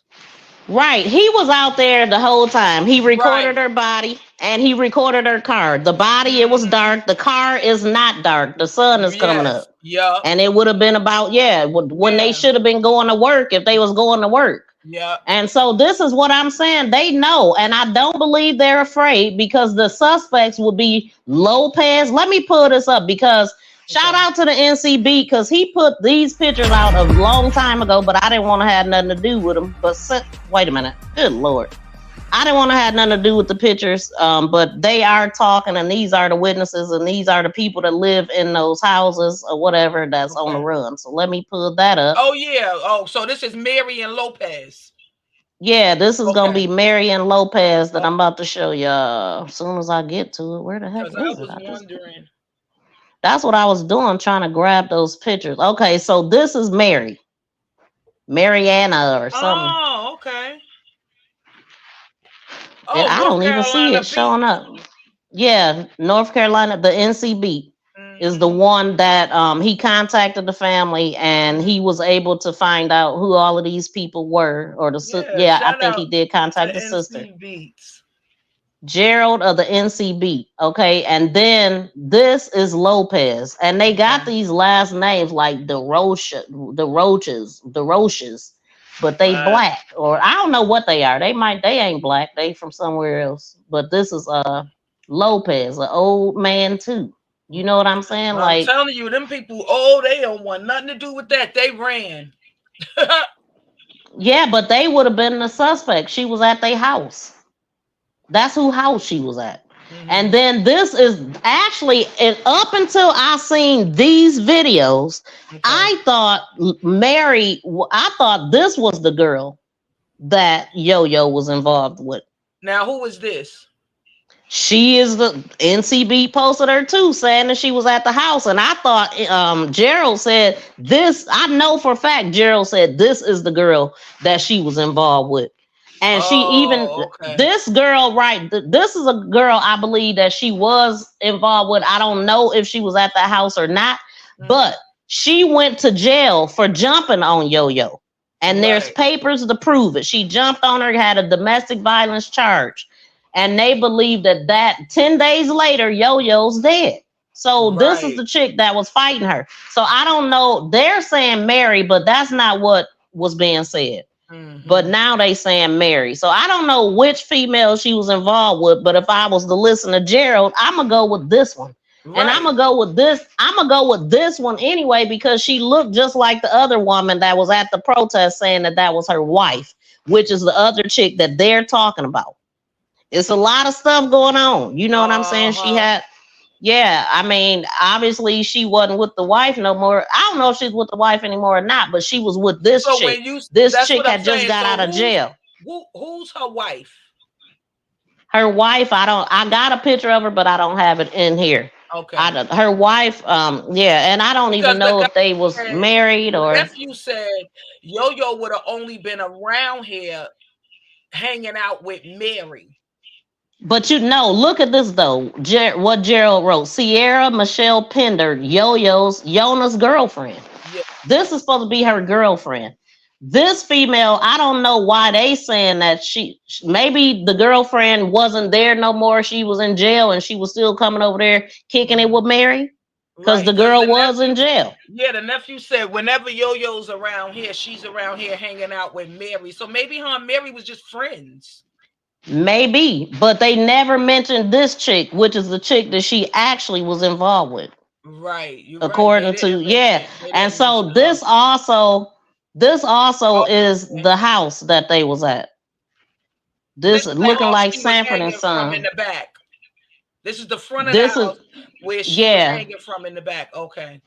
And this is the front of the house to the back of the house of the people that we listening to. I see the house back there. And so her car was allegedly behind them on the other flip side of this. Right. So that's they lying, man. Right. So that's why I say and then This is the nephew. This the one that did all the recording. Oh, that's not the same person right there he talking to? No, that's the older man. That's the uncle. That's his uncle. No. That's not the yeah, same. he out there. He's out there, yeah. He don't look the same. Oh, but maybe because he got a hat on in the video. He looked the same. He don't have no hat on here. He looks smaller. He looked bigger here. He looked bigger here. He really ain't like that big. The same person that they talking to in the backyard. That's him. Yep. And then it's funny because when she confronted him about the video of him disrespecting her and all that, you see the big smile on his face, like this dude, all that woofing. He is not tough. But anyway, these the people we talking about. Right. All credits go to Gerald of the NC Beat. I don't know these people, but these are the people that lived in those residents. But he did say, but come on now, y'all was talking about my son.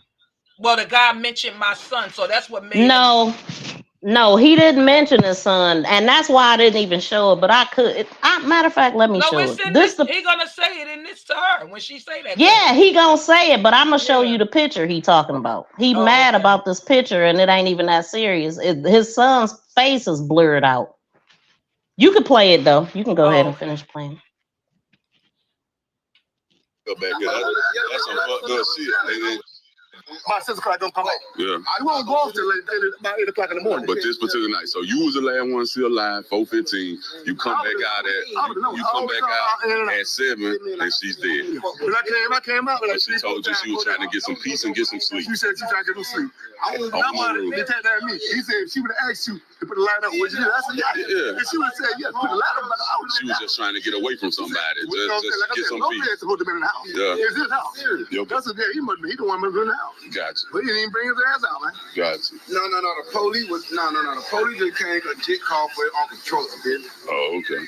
No, I wonder why that police. I was too. He came up in the yard and talked to me. Yeah. And he was like, "It's 10:23." Yeah. Oh, yeah, we have got a call from him. I'm like, "What the fuck?" I'm on the phone with little Larry, so I know I couldn't call your ass. Gotcha. You feel me? So Claudia walked out the door. The police don't care about black life, so they ain't really trying to investigate it. But we gonna be back. We appreciate y'all letting us come back, bro. We gonna be. But you know what? You think Lopez did? I can't. One thing I can say, I will never know, bro. Cause who started that rumor that he was dead? Oh, Mary. Mary. Okay, gotcha. Thank you for that. Thank you for that. I appreciate y'all, brother. Did you tell me one thing? Yo would be coming over here if it wasn't for Mary. That's the link.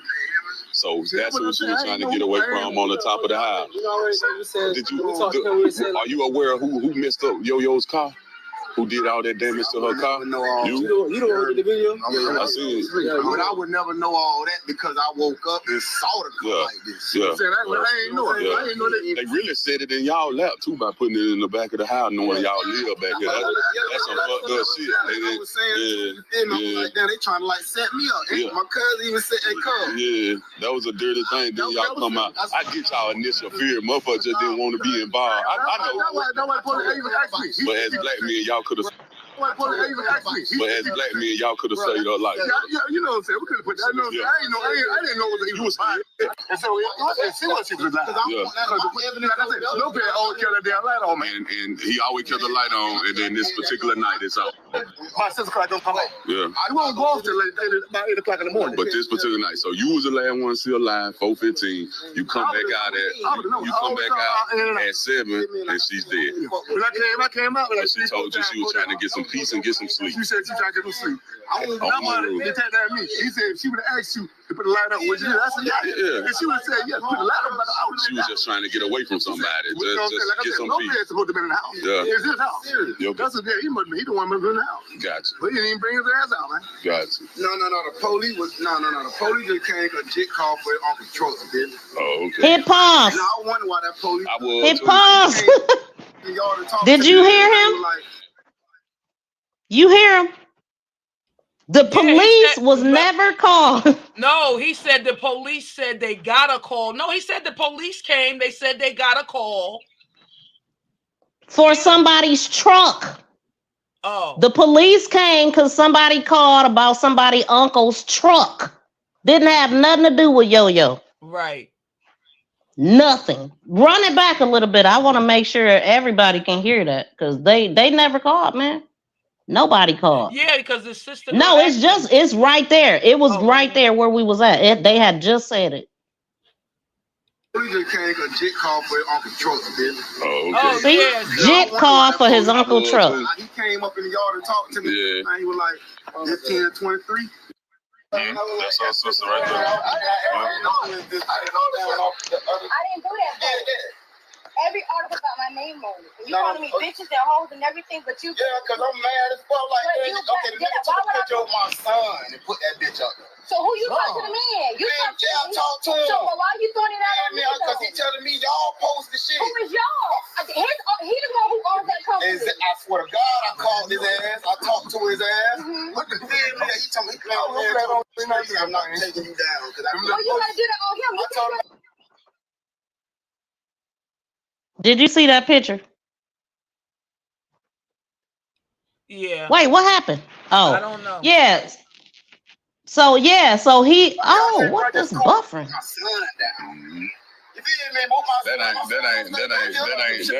ain't on her. We don't need. I understand your feelings, but we can't direct that toward her sister. So we spot. You know what I'm saying? Yeah. No, it ain't had nothing to do with nothing. Yeah. Mary, that's your home. That's her home girl. Yeah. You feel me? That's why. You know where she be? Where can we find Mary? You be standing right motherfucking door outside. But you know what I'm saying? Yeah. No, it ain't had nothing to do with nothing. Yeah. Mary, that's your home. That's her home girl. Yeah. You feel me? That's why. You know where she be? Where can we find Mary? You be standing right motherfucking door outside. Usually she's beat up from goddamn 6 in the morning to goddamn. That woman got her scared. So her and Lopez have been ghosts since this happened. You talking about right here across the street or right now? Come on, we'll walk. We'll find it. Thank y'all, brother. Y'all have a good day, bro. I appreciate y'all being willing to talk to us. For sure. I'll probably pop back up before I get out just to holler at y'all. All right, fam. Gotcha. Boy, this thing tripping. Thanks y'all for tuning in with us. I appreciate y'all being here. Please smash the thumbs up if you haven't. Yeah, she said it. The heavyset lady. Let me get up. Orlando police. So this is the picture that he was ranting and raving about, that he was so angry about. I mean, the face is blurred out. I guess that was the only good picture Gerald could find. But that is the picture that he was angry about. And then this is the girl. North Carolina Beats posted his son? Yeah. The North Carolina Beat is the one who put out the whole story with their pictures. Because, like I said, he contacted the family, or they got in contact somehow. They found out who they was, and he put their pictures out. And this is the same girl that Sierra, that's supposed to be her girlfriend. She 21 years old. It says what? Booked on 9/18/2023. Mm-hmm. And it was for domestic, right there. And then this is a better picture of her. I didn't even get a chance to crop this, but allegedly this is the female and then the one that she called wife is light skinned, look like her, kind of favor her. She's prettier. She's pretty in the face, the one that she called wife, but she a big girl. And so I don't know why they saying Mary so much. Like, that's why she was there. Like, she would have been with that chick. But like I said, this chick was in jail for a minute. So maybe she kept going over there with Mary. Maybe they got cool. Maybe they didn't. The girl get home. They get into a fight and she's gone. It's crazy. So you think it's just the girlfriend? Huh? No, I think everybody involved. I mean, everybody to me is involved. Yeah, I do think it was definitely more than one person. Yeah, they all jumped her or something. Yes, maybe all the females did. Maybe the guys didn't. Maybe the guys held her back. You don't know what role they play, but these people is lying for a reason. The nephew, if he would have never recorded, then we couldn't even say that certain things didn't happen. Right. Though in his recording, and the sister been there, she said it was 2 ladders up to the house too at one point, because I seen another picture.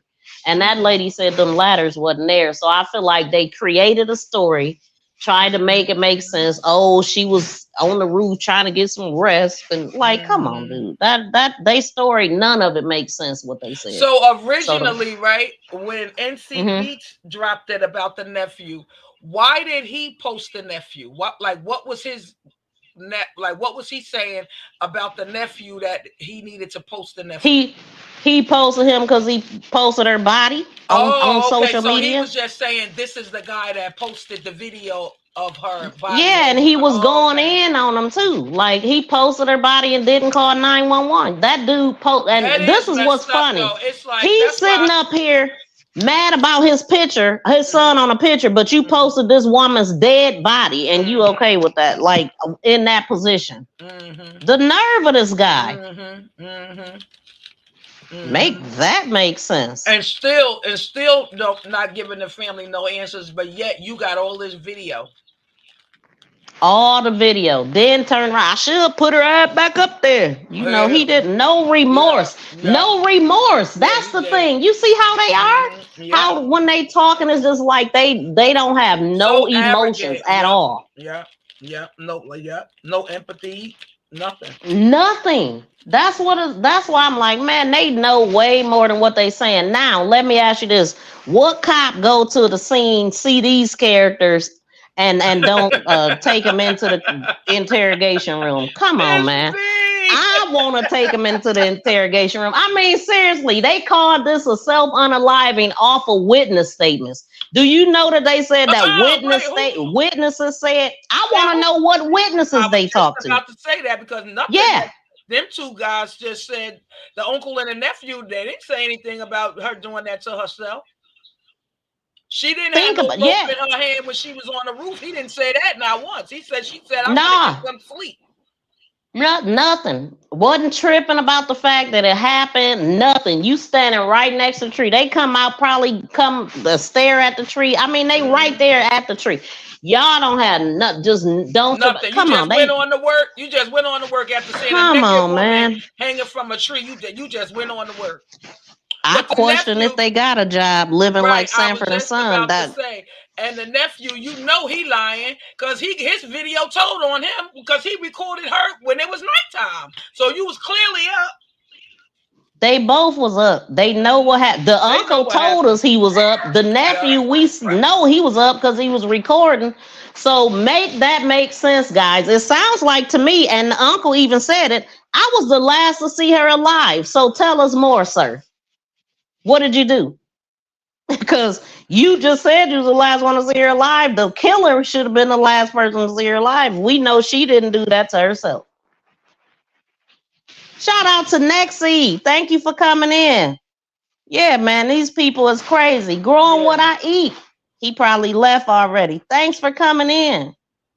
Nima said, do you think that it was a robbery, fake fire alarm? She said, could it be a robbery? Robbery, fake fire alarms. I think she posted that when we was talking about the fire alarms in the buildings, because that's the only time we talked about fire alarms. Oh, okay. Yeah, that was posted a long time ago. But girl, absolutely insane. I mean, I don't know. So you feel like they know more, but you don't think they did anything. Right. I think they know everything. I think they know exactly what happened to her, but they just don't want to be involved. But one thing, though, because they don't want to be next. One thing I can't ignore, though, is that her sister didn't say that she was beat up, though. It ain't like she was beat up or anything like that. And you would think she would, with the way that her car was, once they got able to get a hold of her, you think they would have taken her out. So that part don't make sense to me. It don't make sense to me that she didn't have any type of bruises or wounds or anything if she was running from somebody. What did her autopsy say? I haven't heard nothing about her autopsy yet. Okay. Yeah, nothing about her autopsy. They called it self-unaliving. They probably ain't even do no autopsy. I think I did hear that the family was gonna get an independent autopsy. Yeah, sister said something about an autopsy. Well, yeah, but man, It don't make sense. It don't make sense that she didn't have no type of cut, bruise. Like her face, she should have been beat up if they was really coming after her like that. So what made them stop at her car? And wait, when he seen her on the roof, he didn't say she was naked on the roof, right? No, but she wasn't naked. Her breast was just hanging out and her pants Well, I'm was saying he unzipped or didn't whatever. say nothing about her not having on a top when she was on the roof. He just said she said she want to get some. Well, he did say he asked her if she needed help, and she said no. She just want to get sleep. And then he said if she would have asked me to move the ladder, I would have moved the ladder and all of this stuff like that. That I don't know. It don't make sense at all. It's a lot of unanswered questions. Like I said, it is odd that she wasn't beat to a pulp. If they gonna beat her car up like that, why? I mean, because I imagine that she was in the car. Now, are we to believe that Yo-Yo did this to her own car out of anger and then went and jumped off the roof? Right. Because that's the only thing that would explain her not having being beat up. Because where did she run to? If she was there, it just don't make, none of it makes sense. The self-unaliving definitely don't make sense. And then, I mean, Steven believes that Mary knows what happened. So that's it. It just, none of it makes sense. I can't wait until they find Mary. Not Mary. Talk to that next door neighbor who house they was heading to. They went and talked to her. They just didn't record it. Oh. Because his phone was dying. So they had the most important part, which was them. No, so that is crazy. Next door neighbor too, though, where they was going to see what she right? Why did she didn't? What was up with Mary? Yeah, why didn't she like her like that? And why Mary ran? Why Mary scared to come back around? I think Mary ain't studying that neighbor. She left because of the bull crap that happened with the stuff that happened with Yo-Yo. That's where I think Mary and them got out of there. Like, I ain't going back around there. I ain't getting again, like I said earlier, because they like, I ain't getting involved in that. They hanging around all these sketchy folks, though. Like, know exactly who did it and what happened, and they just don't want to be involved. That's what it's looking. That's what it's giving to me. That they just don't want to be involved. I don't know. Did you want to pull up your story? I guess we done beat this like a horse. I guess I don't know, but hey, I mean, it just don't make sense to me though. Like when I start thinking about the fact that she just it don't make sense that she didn't have bruises. I'm saying she didn't. Did you see my video of her? The funeral short when her sister was doing her makeup. No. Oh no. Oh, it should be in that playlist. No, I probably did see it, but wait, she was. But I would like for you to pull that up. Let me see. Let me look and see if I got it. She was showing her deceased sister in the casket. Yeah, her sister did her makeup and her makeup. Why? Yes. No, I'm saying. Did you say why or why? Yeah, why? Why did her sister post that though? Like she said something. What she said? Girl, she it wasn't. I mean, she was proud of that. I guess. I don't know. I'm gonna have to. I screenshot what she said, but I don't remember what she said. Oh no! But she posted that. Hold on, I'm about to. You're about to put up a deceased body again. I'm about to show it to you.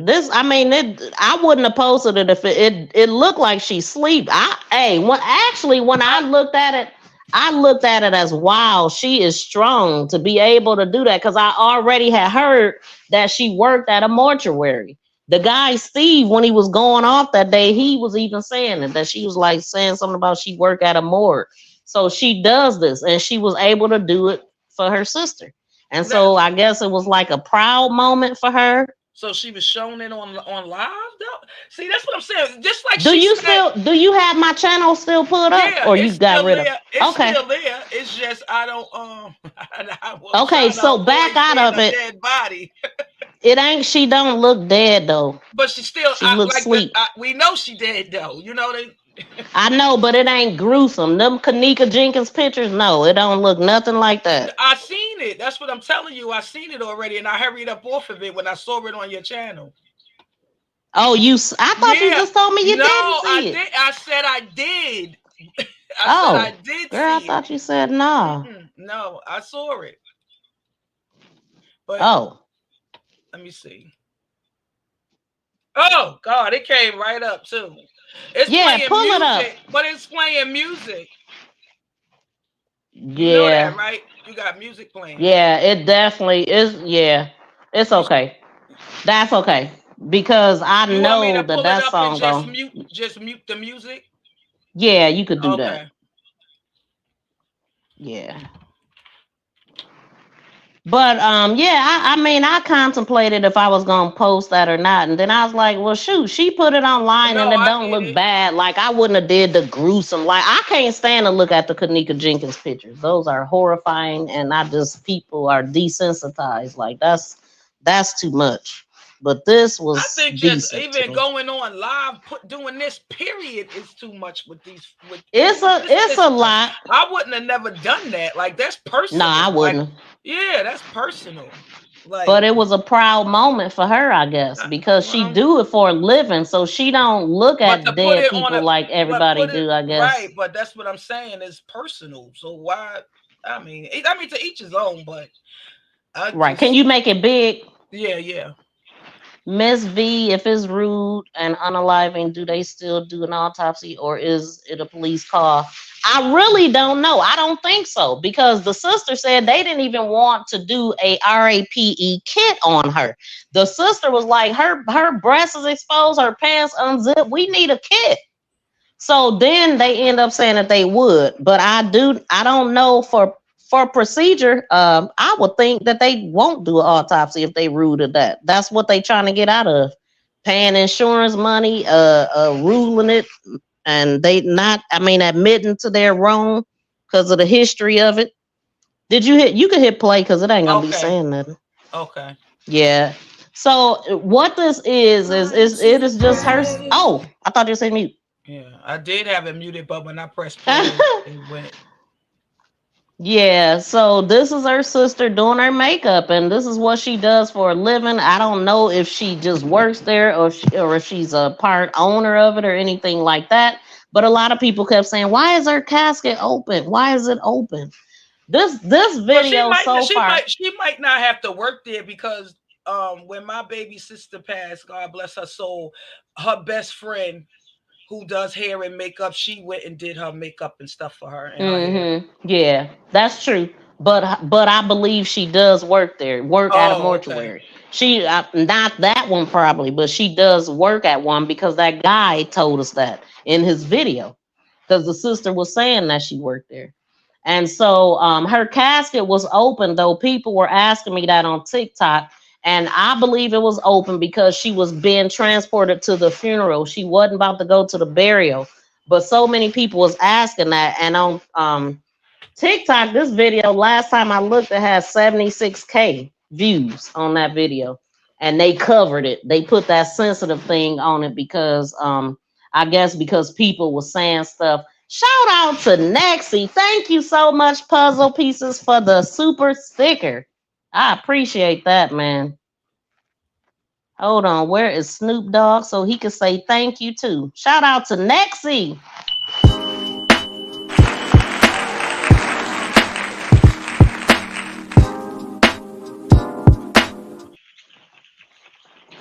Shout out to you, Nexie. I thank you so much. I appreciate you. And again, please smash that thumbs up. If you hear on the replay, we need y'all to smack the thumbs up, y'all. Please. Okay. Did you want to pull your story up? I could just You share my there? screen. Yeah. Oh, okay. Hold on.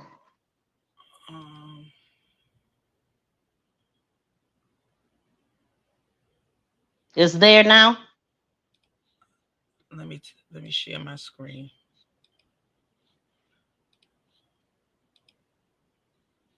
Okay, I have to refresh now because I've been having it sitting here, and I think it was playing. Okay, that's cool. So we talking about a Okay, so 17-year-old. let me pause it for a second. All right, you could pull it up. This is let me go to his picture.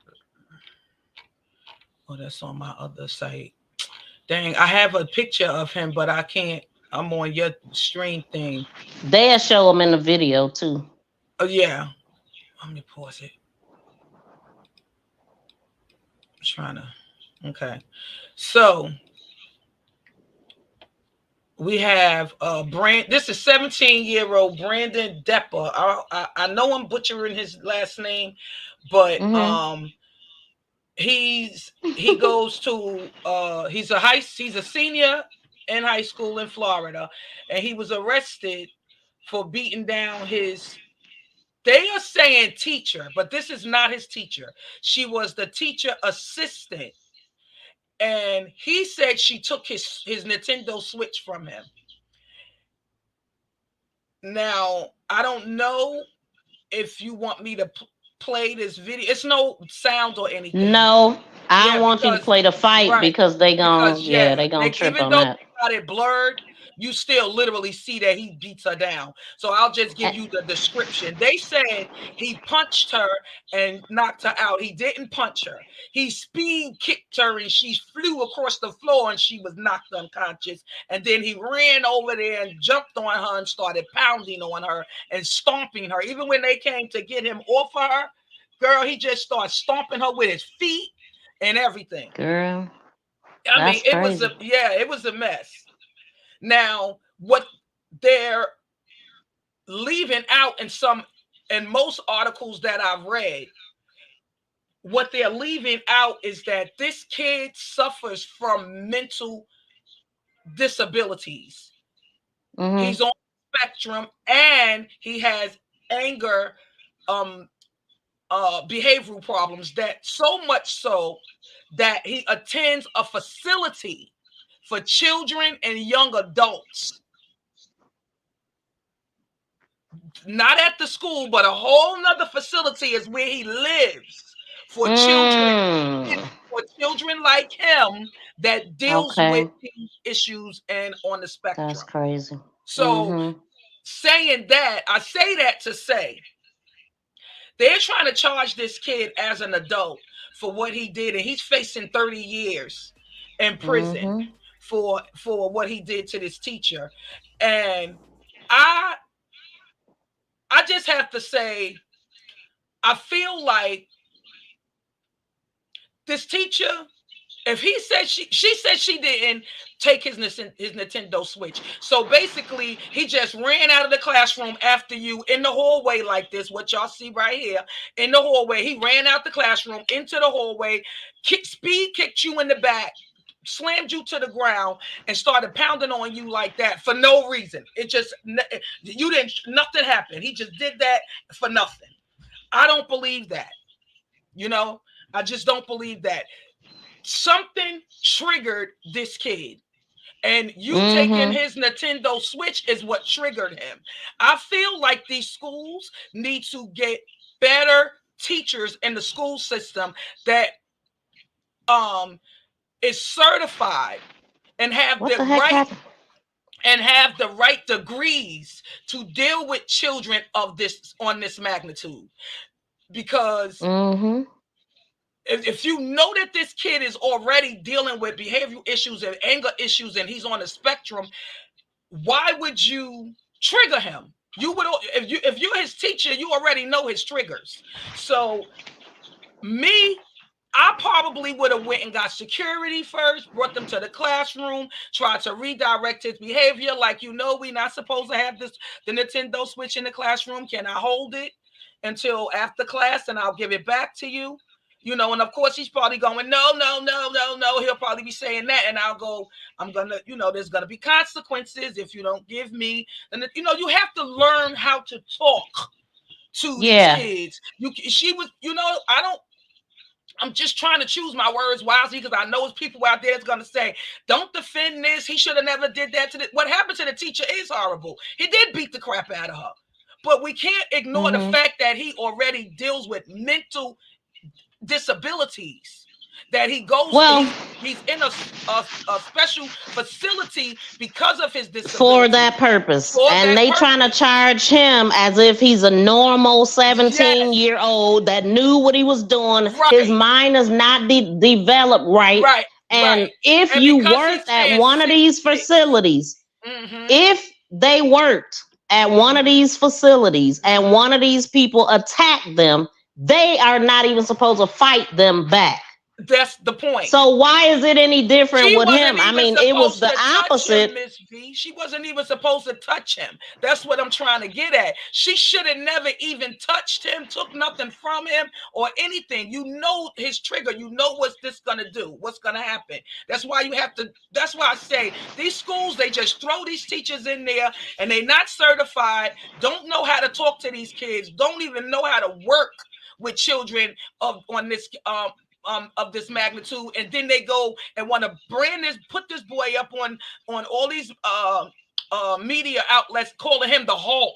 Listen to this. Right, I know, hawking student. Yeah, the hawking Florida teen who beat a female teacher unconscious after his Nintendo Switch video game was confiscated at school, pleaded guilty to the shocking crime on Monday and faces up to 30 years behind bars.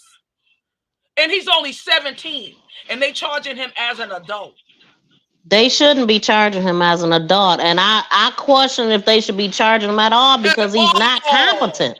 Exactly. How is he even competent to stand trial? But the thing is, see, when they want to vilify somebody even more, they'll do headlines like this. Yes. Florida teacher savagely beaten unconscious by a 270-pound autistic student. Wait, no, they didn't even say he was autistic. They even, some of the... No, I'm actually reading one. I'm actually reading, yeah. It's like 1 or 2 articles that's actually giving you in-depth detail, letting you see that this kid had issues already. You know what I'm saying? Yeah. He's in the facilities. They know he got issues. Right. And she was not his teacher. We got to keep that in mind too. So she didn't work with him on a daily basis. She was a teacher assistant. No, but I seen a video yesterday. I heard this lady say that she was not the person that took it from him. No, she said I didn't take it from him. The other lady did. She said that, and this is why I say I don't believe her. He didn't do that. She did it. She did it. No, what I'm saying is the lady said she was not the one that took the switch from him. Or no, she said it wasn't a switch involved. I just seen the video. I read that in an article. Yeah, I read that in an article where one of the teachers said that but from what I was reading, they were going off of what she said. She said, I didn't take it from him.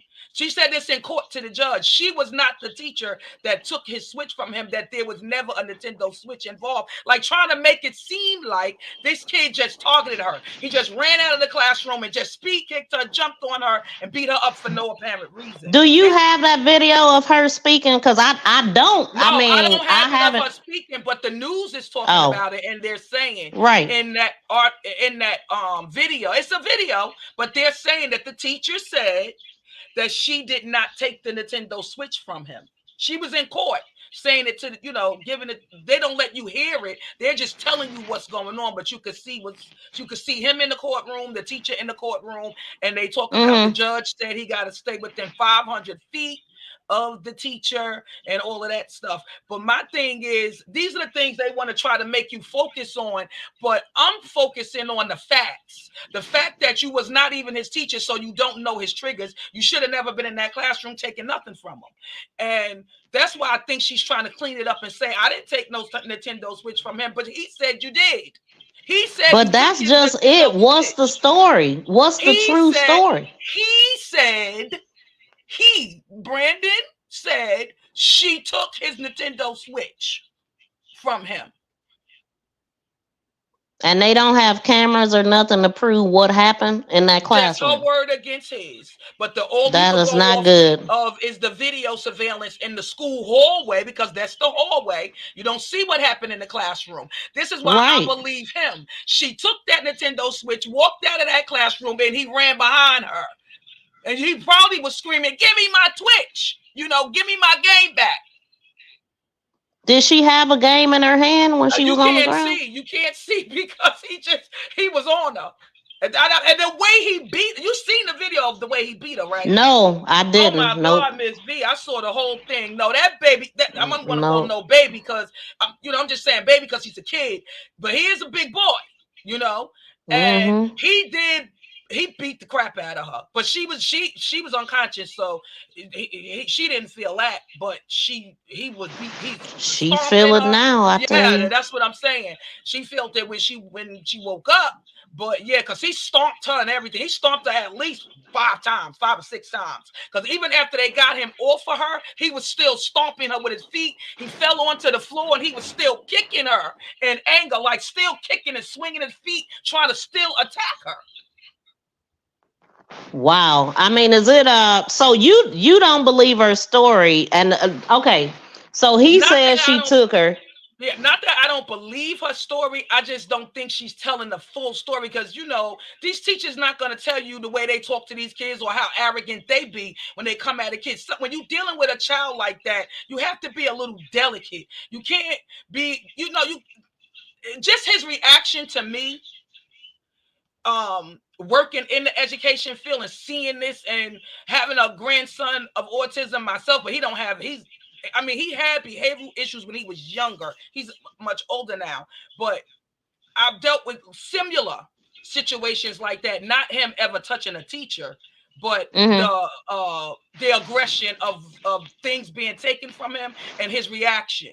And when they used to call me into the school to meet with them, they would always leave out what happened, what the trigger was, but they would go, yeah, he did this, and look at this, look at this, look at what he did. I'll walk into the classroom, I'll see a whole, like a tornado hit it. And they'll go, yeah, he did all of this by himself. And I'll go, but what happened before that? Something triggered this.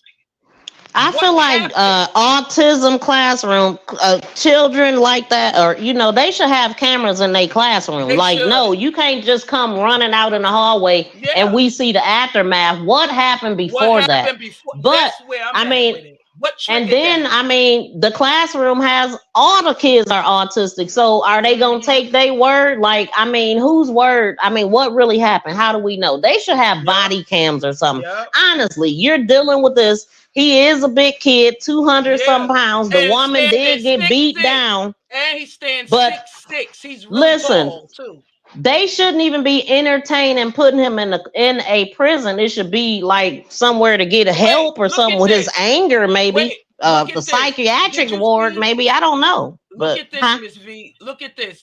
Look at this. I'm gonna mute it because it's nothing. It's just the Wait, they fighting? No. And whose video is this? Because they be... No. I'm taking that. I'm not even playing that video. I'm about to take that down. But I want you to see this. Because it's nothing. It's just I don't know why this thing keep popping off of my dang on Bluetooth. But what video? Whose video is it that you pulling up? It's nobody's video. It's from the him in court. It's on the what's the name? Right. You see it down there? It's no sound. It's nothing. But now you see it now? So it is a video. No, I said it's from the court, from him in the courtroom. I wanted you to just see this. I wanted you to see when he comes into the courtroom, and this boy don't know what's going on. I'm just muting it. But this is the actual when he went to court. And that's the teacher. See, she's in there talking. She's telling, she's going to see how he don't even want to come out. That's what I wanted you to see. He's a kid. Look at him. He's a kid. He's a big kid, but he's a kid. Yeah, he's just a big boy. But he's a child. The teachers, the teacher aide is in the court too. This is where she's telling the judge that she didn't take the switch. She's not the teacher that took it, she's saying. I don't believe her. I just don't believe her. So that's what she's saying in this video? Yeah, she tells, yes. Yeah. Can you pull up a news video just so we can hear what the news is saying? No, one that we can listen to and what they saying. Because I don't know what they're... and you can listen to what they saying to him in the courtroom. If it's a news video, yeah, long as it ain't another creator's that's it. video. That's the end of it. That's what I was saying to Okay. you. It's just him in the courtroom. That's as far as that went. The judge told him he got to stay. But she talked right here because this is the part I heard. Yeah, she play this part. Okay. That's the part I want to hear.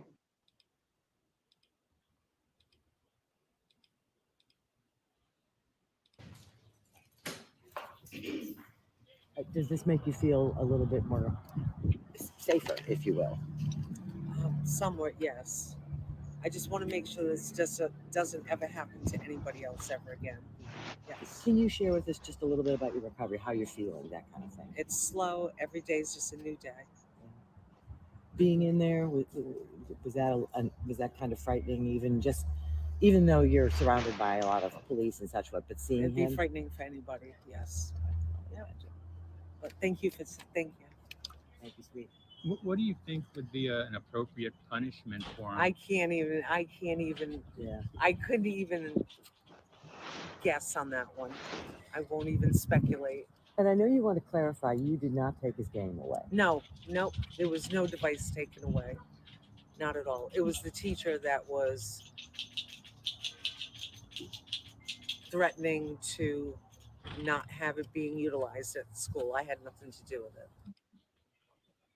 It was the teacher threatening for it not to be utilized. You see what I mean?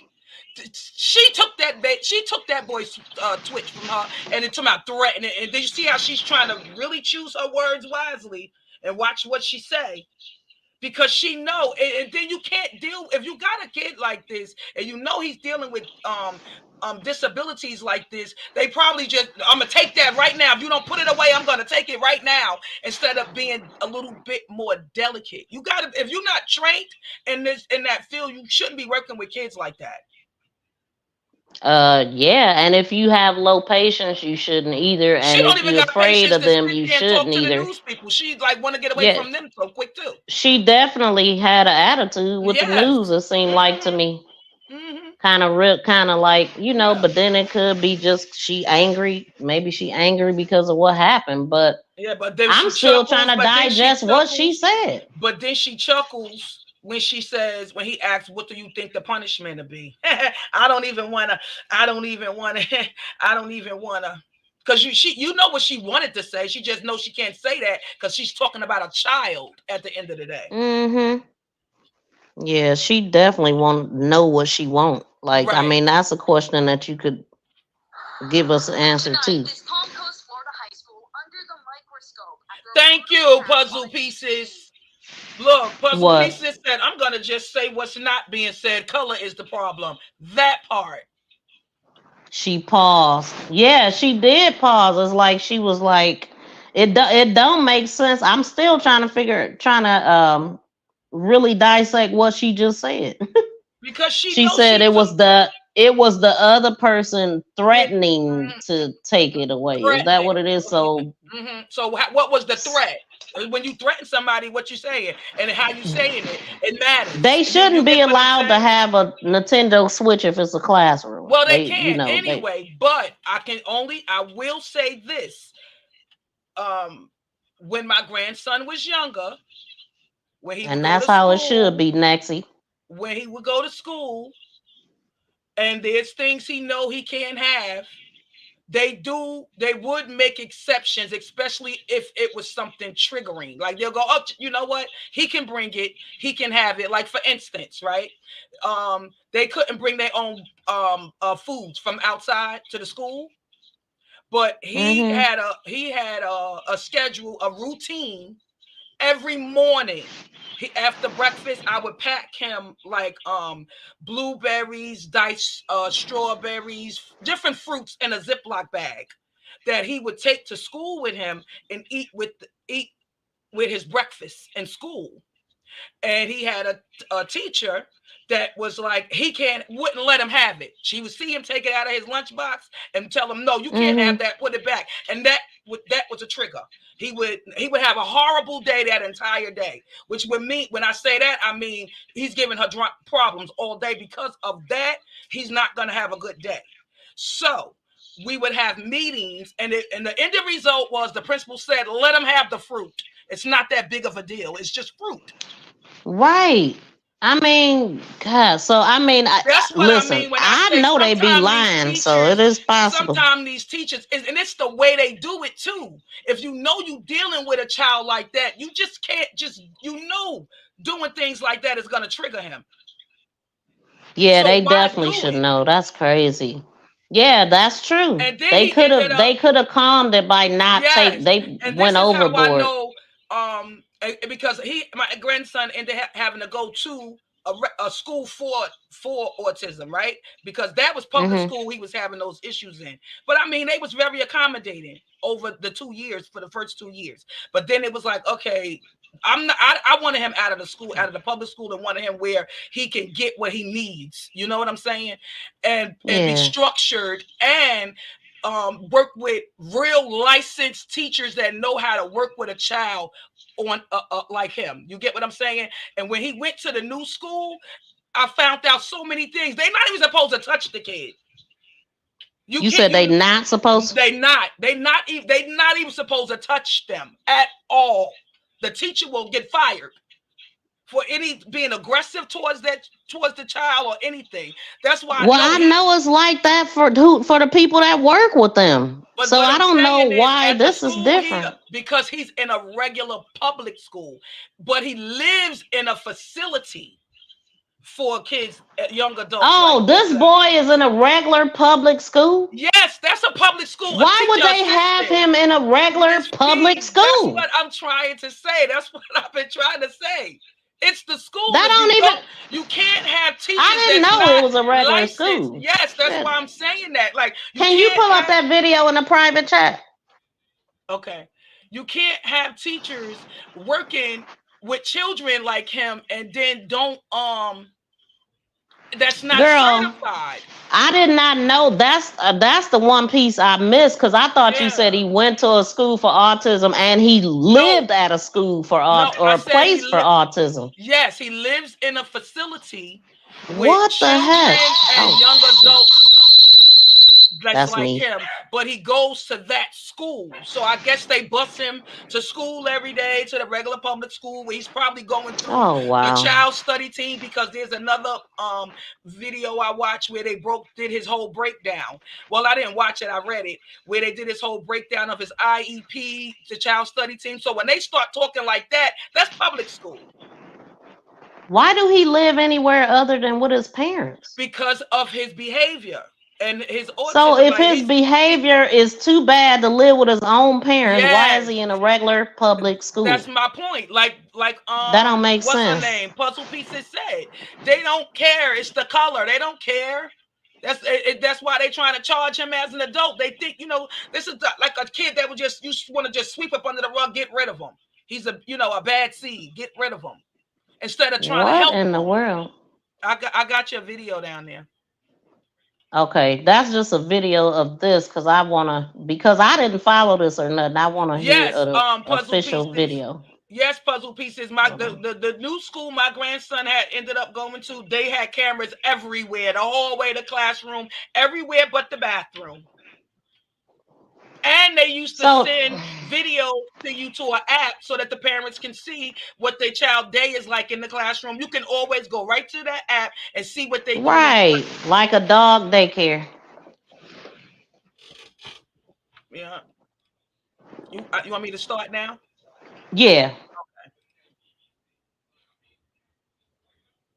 Brutal attack in a Florida high school where a student allegedly beat a staffer after she took away his video game console. Our Emily Ikeja has the details. I want to warn you that some of the video may be disturbing. Oh, they might show it. I don't care. Florida high school under the microscope after a brutal attack on a teacher's aide. It happened Tuesday, all caught on camera. You first see her walk into view. Then she's attacked from behind. What's under her coat? What's she holding under her coat? The paraprofessional falls to the ground unconscious. I thought you didn't want to see this. This is the same video I was going to show earlier. That's why I didn't know they was about to do all that. God, the one I got is blurred. It's blurred. His face is blurred and she's blurred. Oh, this one is Damn, blurred they too. gonna Oh, they do have them a little it. blurred.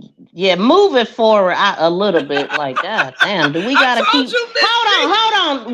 Wait. Before you do that, hold on. I Cause I told mean, you I just want to he. And hear why what they she saying. down? God And dang, why he's she throwing down her. like that, girl? But he ain't finished. He not done. That's what I'm saying. When you see the anger coming from this kid, this teacher did something to him. Now, come on, now she But left him safe. I She didn't wanted take nothing from him. When this boy is one thing reacting that I like this to her, noticed is the way that she's holding her jacket. It's and almost she like had it's something under something. her jacket. It Yeah, the way was that she. probably his stuff, his jacket, his Nintendo Switch. I wonder. Did you notice that though? Is like the Yes. way she.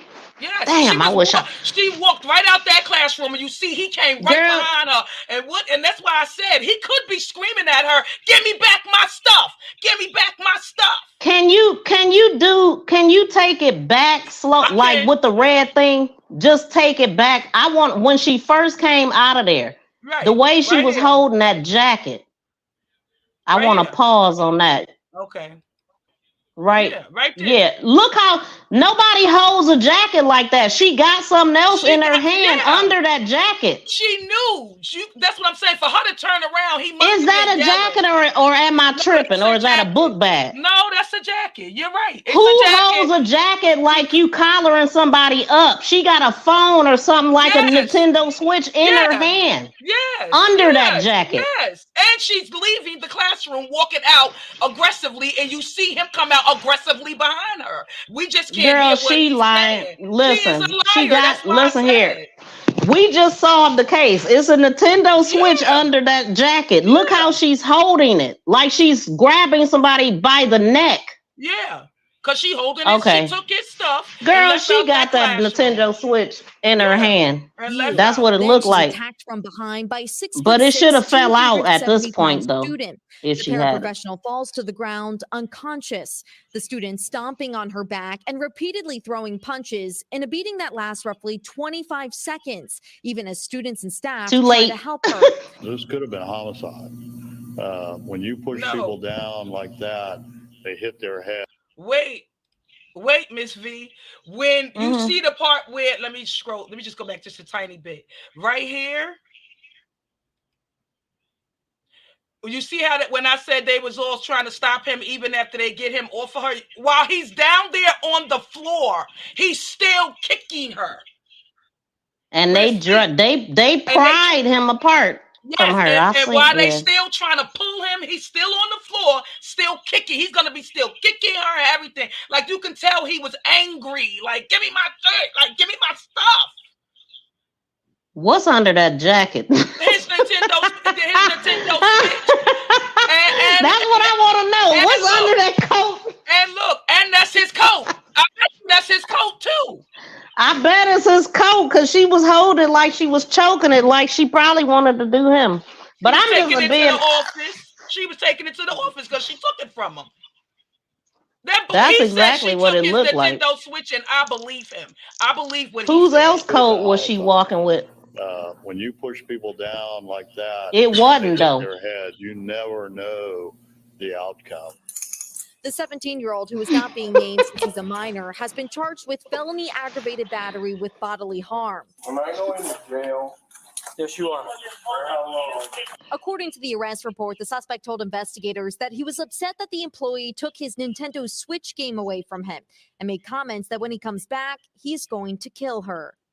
If I'm the prosecutor, I'm going to listen to that evidence. I'm going to ask myself, what does that say about the state of mind of this student when this was happening? The president of the Florida Education Association calls Tuesday's attack a consequence in part of understaffing. Florida has been dealing with a massive. Wait, that jacket might have been too little to be his. Don't have enough staff. It's harder to manage students in our schools. The district superintendent says creating a safe learning and working environment on our campuses is critical. Violence is never an appropriate reaction. The violence landing that school staffer in the hospital, who is now facing a long road to recovery. Emily Ikeda, NBC News. He definitely kicked her butt. Good No, that Lord. ain't even the one. The one. Oh, I could imagine. I'm just imagining the real fight. The one I was gonna show you. It's got all of that, but why they got? But it goes a little bit. It's just a little bit longer than that because while they got him on the floor, he's still kicking her, and then when they get him up off the floor, he starts stomping her. Like he wasn't done. He starts stomping her with his big feet. Lord. So do you feel like he shouldn't be in no type of trouble for that? I don't. I really don't. I think that he shouldn't be charged. I don't think he should be charged because he has a mental disability for all of those issues that they're trying to charge him for. You understand what I'm saying? Mm-hmm. You charging him for what his disability is. So he should not be charged. Y'all already aware. And he's a kid getting help because he's living in a facility that's supposed to be helping him. Tracy laughing. I know. This is correct. Listen here. Listen. That it makes no sense to me. I think everybody else should be charged for having them around regular kids if he's a threat like that. Yep. He's a threat that his parents can't handle him, but you put him in a public school? Mm-hmm. Listen, arrest the person that allowed that. That's stupid. But not only do you put him in a public school to jeopardize other kids and staff, but you put him in a school with teachers that's not qualified to deal with a child like him. Mm-hmm. That don't have the degrees to deal with a child like him. Right. He should like not be cops. in that school. Right. Like it's just like how they call the police for a mentally schizophrenic person and the police end up powering them 25, 50 times. You get what I'm saying? Because he came out the house with a knife. But think about what happens though. He 18, right? Now let's just say he's 18 now. He was 17 at the time of that assault.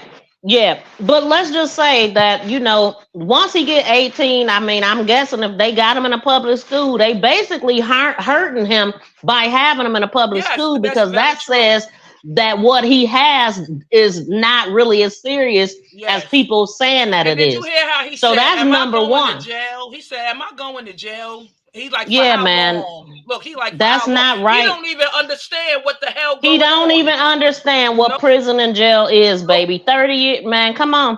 That's right. That's not right. No, but not. What I was about to say, he didn't even know. He like, what am I supposed to be doing here? Right. But what I was about to say is this is the kind of stuff that happened. And they say people, they got mental illnesses or they always had it. What happens when he's legally now? He's an adult. His parents can't tell him nothing. And now he ain't taking his medicine. He just roaming the street. He might even start smoking weed. This is what happens. This is how this stuff is created right here. Because I'm telling you, they set him up to put him in a regular school. He's not a regular school kid. He's not a regular kid. Because they got him in a regular school, that's saying that he's competent. Yeah. And he's not. And they just the way that he asked that question tells me that he got the mental capacity of like a 6-year-old. Right. That ain't right. It ain't right. He should have never been in that school. They put him in a messed up position. His parents don't even want to deal with him. Look, you see, and it's so sad to watch him walk into that courtroom. The officer trying to direct him, and he's still trying to follow directions, but still confused about what's going on around him. And they having a whole court proceeding with this kid that don't know, and they're supposed to have this fake ass public pretender sitting over there beside him, rubbing his damn shoulder. Nexie, can you come up? Because you got a lot to say. You kind of relate to this. I really want you to come up, Nexie, if you can. If not, I understand. But I just wanted to hear her take because she got a son and she's saying what she feel about it. And let me know if you can come up. But that's crazy. I don't think it's right. He's clearly not competent to stand trial. Shouldn't be charged as a damn adult facing 30 years. Man, they shouldn't even entertain it. I mean, automatic. He should be, if they gonna put him somewhere. I don't even want to say this, but a psych ward before you put him in a damn prison. Right, a hospital where he could get help to learn how. A hospital, exactly. And deal with his triggers. You don't put him in a prison. That's not gonna help him. Yep. At all. At all. At all. Because it's like you saying his mental illness is a crime. So he should go to Man, jail because this is sad. because he can't control his anger. He needs to go to jail.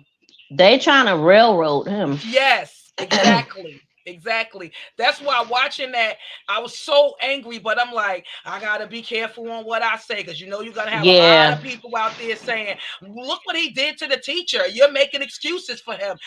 That's what the problem with these kids today. Y'all make excuses for I'm not making an excuse for him. I'm letting you see the facts, what's in your face. This is already a kid that's dealing with mental illness and anger issues. He lives in a facility where they supposed to be helping him with that.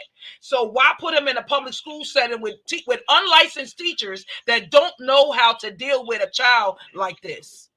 You blew me when you told me that public school. Now that's a public school. It's called what the heck? I know I'm gonna butcher this name too, but it's Matanzas High School. Hey Nexie, welcome. Wow. High school. It's spelled Matanzas. Okay. Wow. Thanks for coming up, Nexie. Yeah, what state? Florida. That's what I was about to say. That first and foremost, hello, panel member, sister girl. Meet Nexie. Nexie, meet sister girl. Hi, sister Nexie, girl. welcome. How are you? Thank you. I have a 23-year-old autistic son. And when my son was growing up, he had there's trigger words that my son has that we cannot say. The no is one. No, N-O is not a word that we can use around him, because he will literally punch you straight out, because I don't know, for some reason, that word triggers him. So the no, nope, stop. Those words trigger him and he acts violent, not in that degree, but he does. Now, that entitled teacher is wrong for what she did. I'm sorry, allegedly, for what she did. I have to say it, because a teacher that deals with special needs children knows not to press charges, knows not to do things like this, because they're special needs. You know how to work with them. Now, but they don't look at him as special needs because he's in a public school.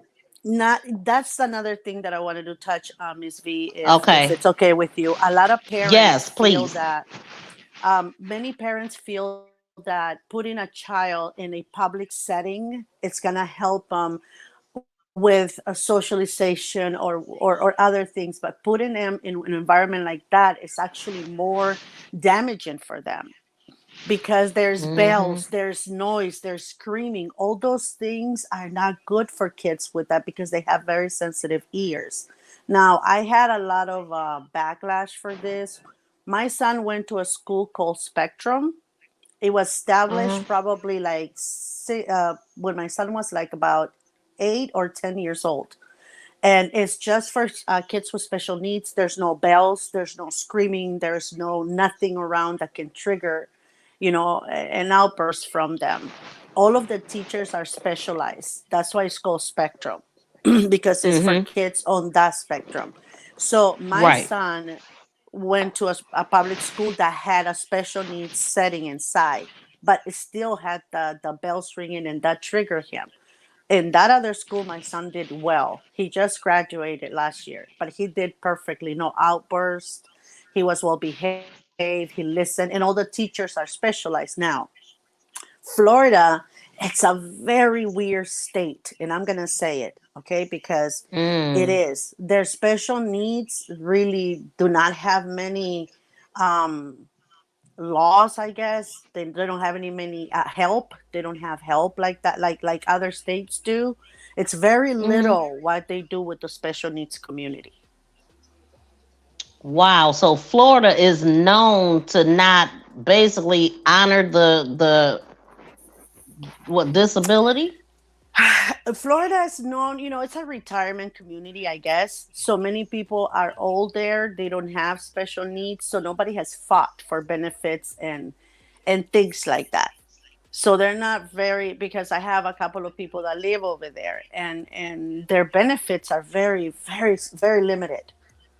Because again, it's a retirement community. Most people are there to retire. They don't care what happens around them as long as their city and their state continues to be, sunny and beautiful. So that's crazy.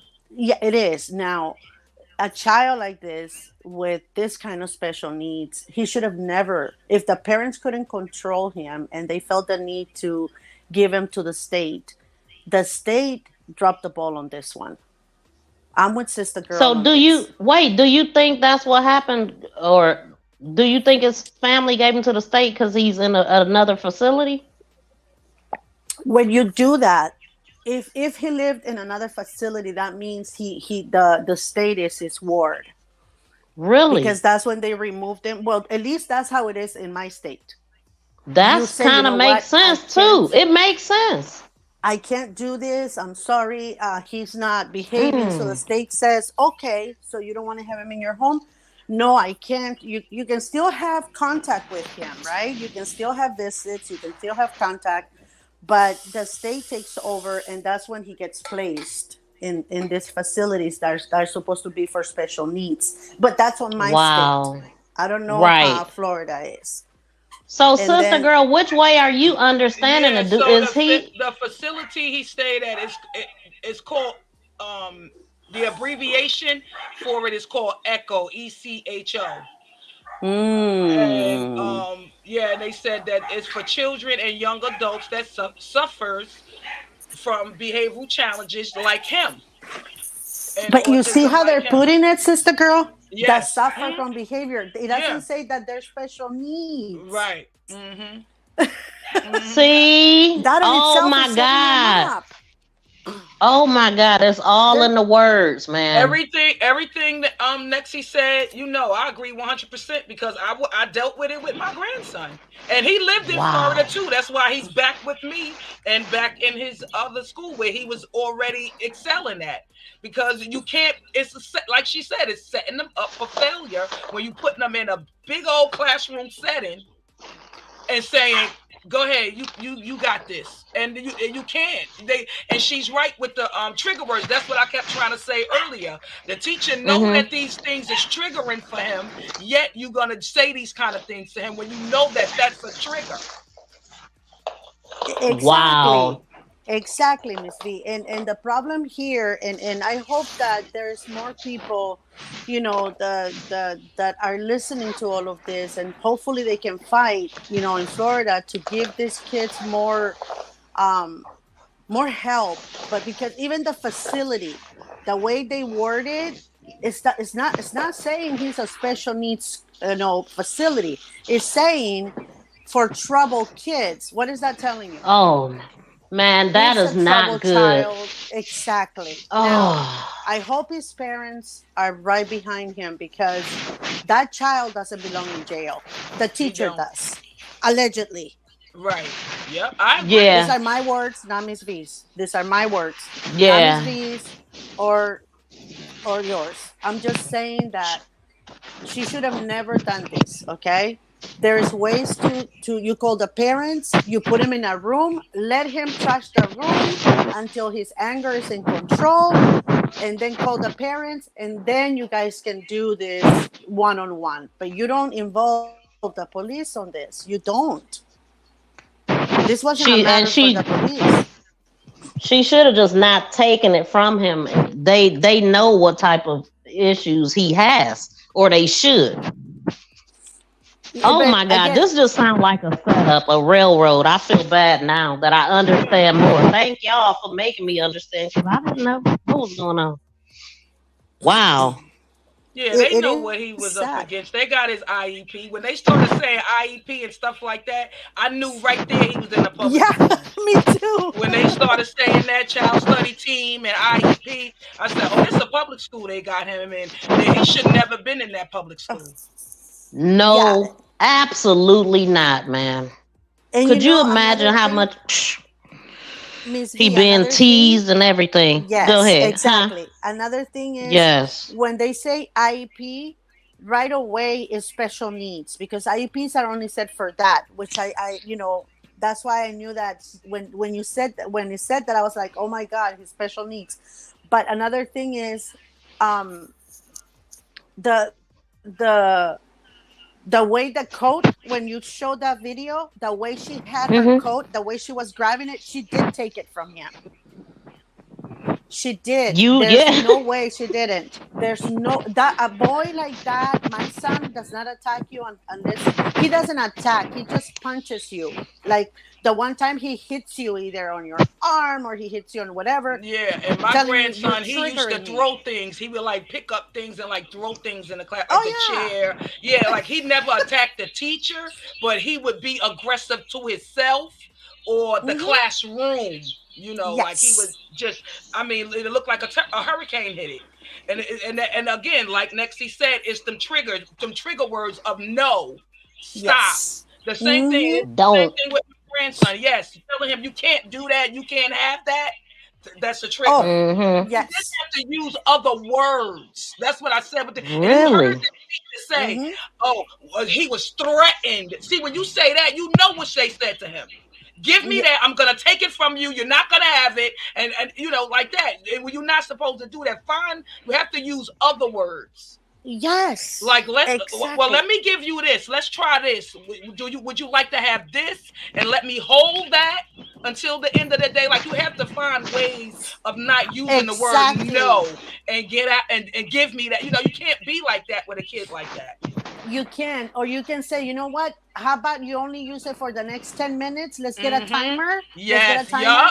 10 more minutes, okay? And then you give it to me all the time. Yeah, that's exactly. And we'll set the timer and we'll have minute. I'll go, look, 2 more minutes, 3 more minutes. One, you know, like countdown. And they even like get excited when they the do. countdown is going on. Yep, with the countdown, you'd be like 5 more minutes. And remember now, you have to put it away and 5 more minutes. So you can't just abruptly take stuff from them. No, you can't do that. No, not at all. Because you're going to get that reaction. Yeah, you don't always get on have their to. Face. Yes, you don't. You can't do that. Wow. That eye contact, you try to maintain eye contact, but you can't be so assertive in the way you're addressing them. You can't do that. You know, it's like you gotta tone it down. Yes. Come correct. Yes. And you know, Miss V, that when you guys played the interview, just seeing her tone and her face said her demeanor. Right. She was angry. For me. No. That tells what me did you see? Of teacher. It tells me what kind of teacher she is. It tells me that she's that entitled kind of teacher. Oh my God, everybody's below me. You could tell right away that, hey, I'm perfect, I'm correct because I'm the teacher. All of you are below me. Give me that now. She's that type of teacher. Yes, Nexie. I'm sorry. She did have one of them noses.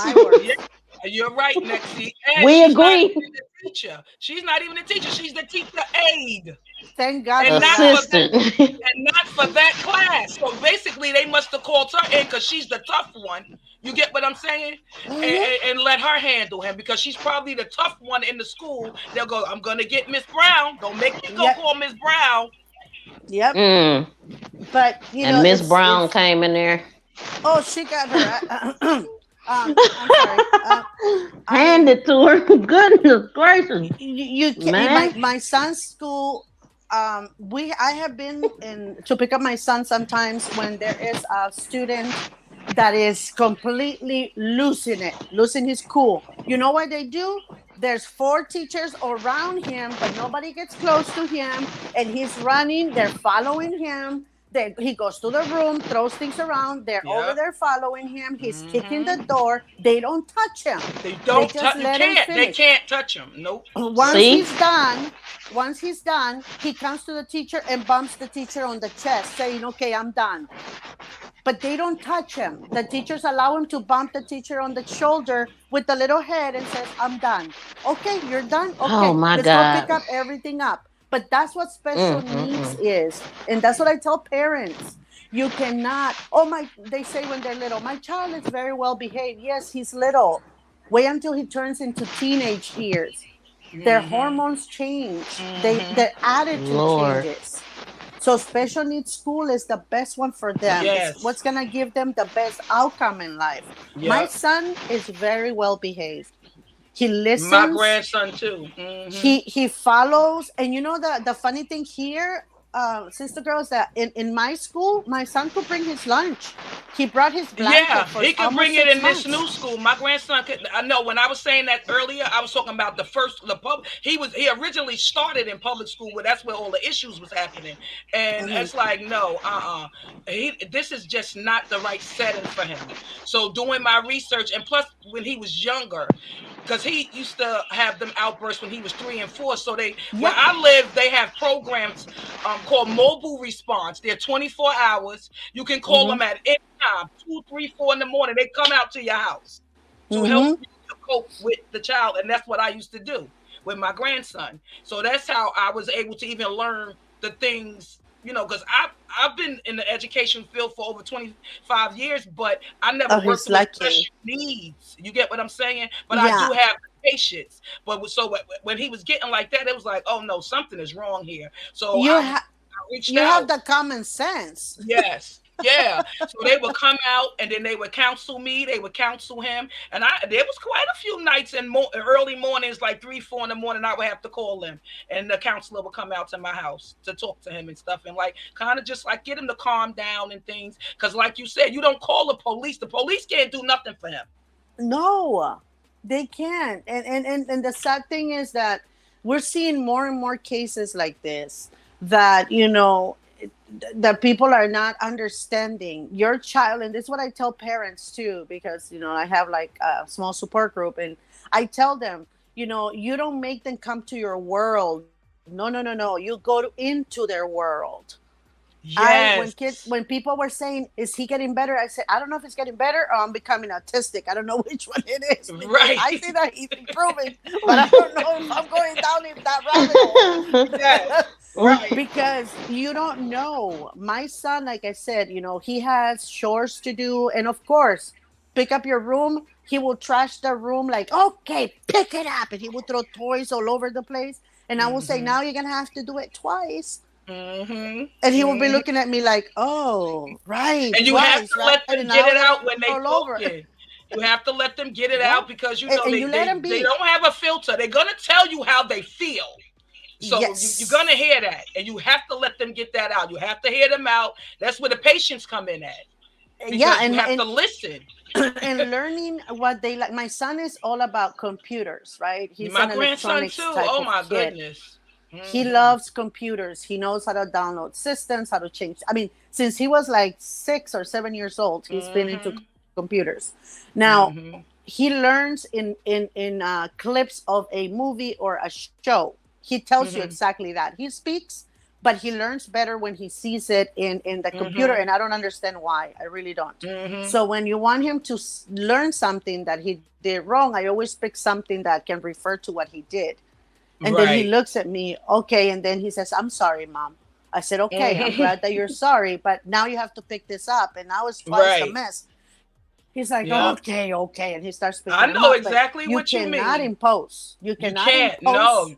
You cannot threaten because they don't. That's not going to be good for you. They get anxious. That's like an anxiety. They'll start the pacing and the anxiety, and it's like whoa, like their back is up against the wall now. And so I gotta get out of this, So yeah, I know exactly what you mean. When you have those Karens that you feel like you want to slap them. Well, we have that restraint. This gets done. If a Karen comes in their face, they gonna slap the living crap out of them. That's the difference. Yeah. But I hope that they advocate, or maybe there's a way that we can do something, because that boy, Ms. V, he shouldn't be in jail. He shouldn't. And what I'm hoping is, because it was his lawyer that got all that information and actually put it out in the mainstream media, because they wasn't going to do it. It was his lawyer that put out all this information about him. So I'm thinking the lawyer may be on his side. He probably feel bad and see that this kid is being railroaded. Yeah, and he wouldn't be like, if they press charges, which it will be inhumane, right? Yes. Yeah. It's like pressing charges against a little defenseless, pet or animal when somebody attacks it, or he attacks someone that's been threatening him. It's the same Yep. difference. You Yep. cannot. These little kids are children. They're not. They're Yep. grown up, because my son is 6'2". I was just He's about a to tall say it's little scary one. for me because my grandson is 12, but he stands like 5'9", and he's gonna get Exactly. taller. So it's like, and he's a big boy too, so that's scary to see that. And it's like, oh, that could be my grandson in another 6 years. Thank you. And that's the scary part, is that we need to bring awareness not only to the school system, right, which is very important, but to the to the police departments, to the sheriff departments. We need to bring awareness that these kids shouldn't be handled like they're criminals, because they are children, even if they're grown. Yes. They don't have the mental capacity that you and I have. That Right. If I would have attacked that lady and she would have taken me to jail, I'll say, yeah, and I knocked you out, and what, B? Right. You want more? Right. He was still They don't so have that confused. He like, they putting handcuffs Poor on him, and he's like, baby. "Am I going to jail?" They Poor like, "Yeah, you're going to baby. jail." Like, what you think? Like, he should have known, and he don't know. He don't know No, that he reaction doesn't. he did is now put him in this situation. He didn't understand that. He don't know what's going on. All he knows is that teacher took his Nintendo Switch, and he wanted it back. And not only that, what if that, because my son uses technology to soothe himself, to calm his anxiety. Yes, So my grandson too. that was his soothing mechanism, and you took it away. Yeah, and you took it away. Yes, you don't know what was going on in the classroom, that he was getting anxiety, and he pulled out his Nintendo Switch to calm himself. Exactly. My son uses headphones, like when we go into public areas, he gets my phone and he uses headphones because the noise is too much I was for about him. to say that too. You're right when you said earlier about how sensitive the ears is. I couldn't even take my grandson to birthday parties because he would run out screaming because of the loud music. Now, this is before I even knew. This is when he was like 2 and 3 years old. And I would have my friends looking at me like, "Girl, what's wrong with your grandson?" And I'd be like, "He all right. It's the music. He's standing by them speakers." But I didn't know anything like that. But he would always react like go running out. I literally used to have to call like my son, his father, or my husband to come and pick him up because the music it just would drive him crazy. That loud music. Yeah. But I don't want to say drive him crazy, but he would get anxiety. No, and he would like, "We gotta go. I want to run. I gotta get away from this. I gotta get away from this noise." Yeah, we stopped. Our house became like very quiet. And and he's 12, so he learns now. Yeah, no, my son, what we decided to do is I gave him headphones. And I noticed that when I did that, he was more like okay to be around others, because I told people, I don't care what you think of me. I don't care what you feel. I don't care if you think that I'm disrespectful, that I mean because I leave your house, your parties, whatever. I don't care. My son is my priority. You are probably number 102 in my list. So my son is first. Okay. When he you gotta let him know. When my grandson was in daycare, he was in like preschool. They would show me what he would do to like the reading area when he didn't get. Well, they would say, when he didn't get his way. But again, so he had this one teacher. She was the lead teacher, and she would tell me how she dealt with him when he would get that way. When they would tell him no and stuff. So when I went and she showed me, she had like tape in a square in the corner of the room because he used to pace a lot, and the more anxiety he got, the faster he would pace until that was his way of soothing, like till he calms himself down. So but she showed me she had this little square piece of tape. She said, "Yeah, I just let him go over there in the corner and do his thing." Like, what? Wait, what? Oh my God. Oh, no. We had a meeting that day with the principal. Like, my grandson is not a dog. He's not an animal. You don't go send him over to the corner and say, go on over there and do your thing. Don't come out them four corners. Let me tell you something. That's not the way Ms. you V. deal with that. Yeah, Miss V and sister, let me tell you something. You know those IEP, the IEP, annual IEPs that they have on the school? And the IPP that we have with social workers, right? Mm-hmm. They hated me. Yeah, they didn't like me either.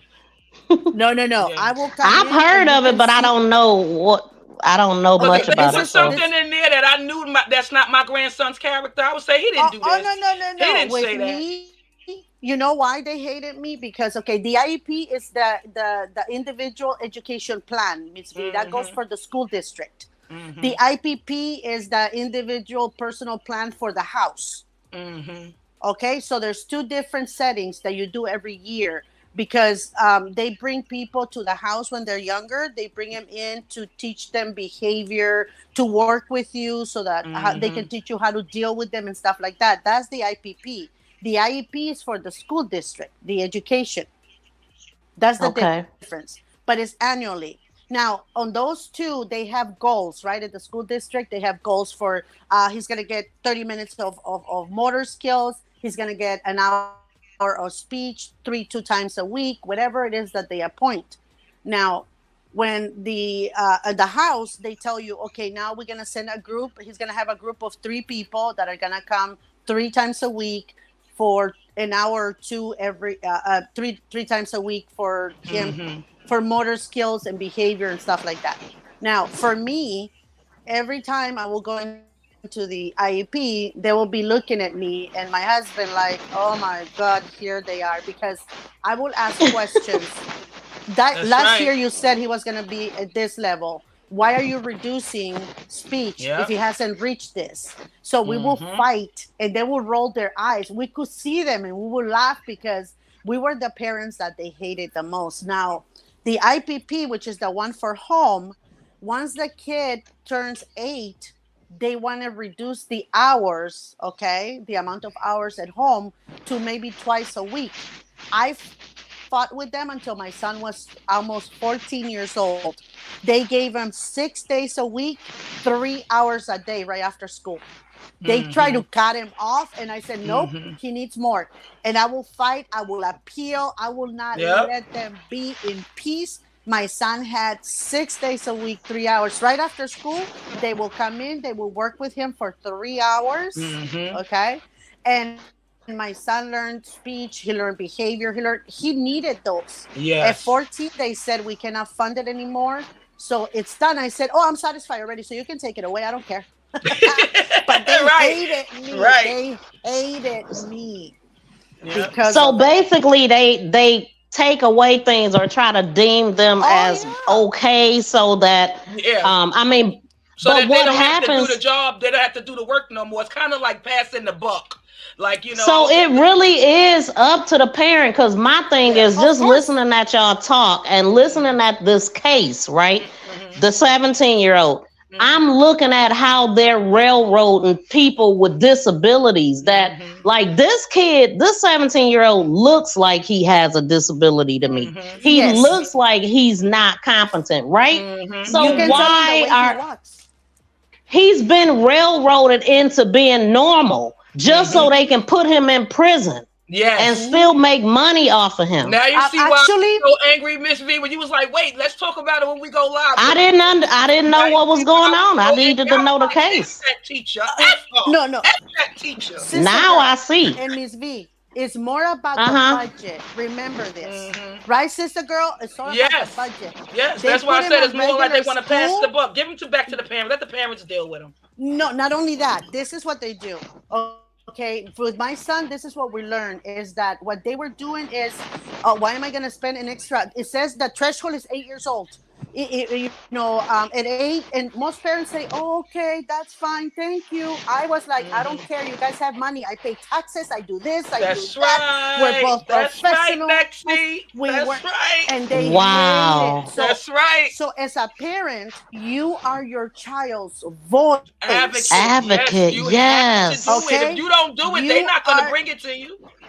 Yeah, you're the advocate. Yes, no, but there's one more thing that I always tell people, because advocate, people say, yeah, I understand. I say, no, I'm my child's voice.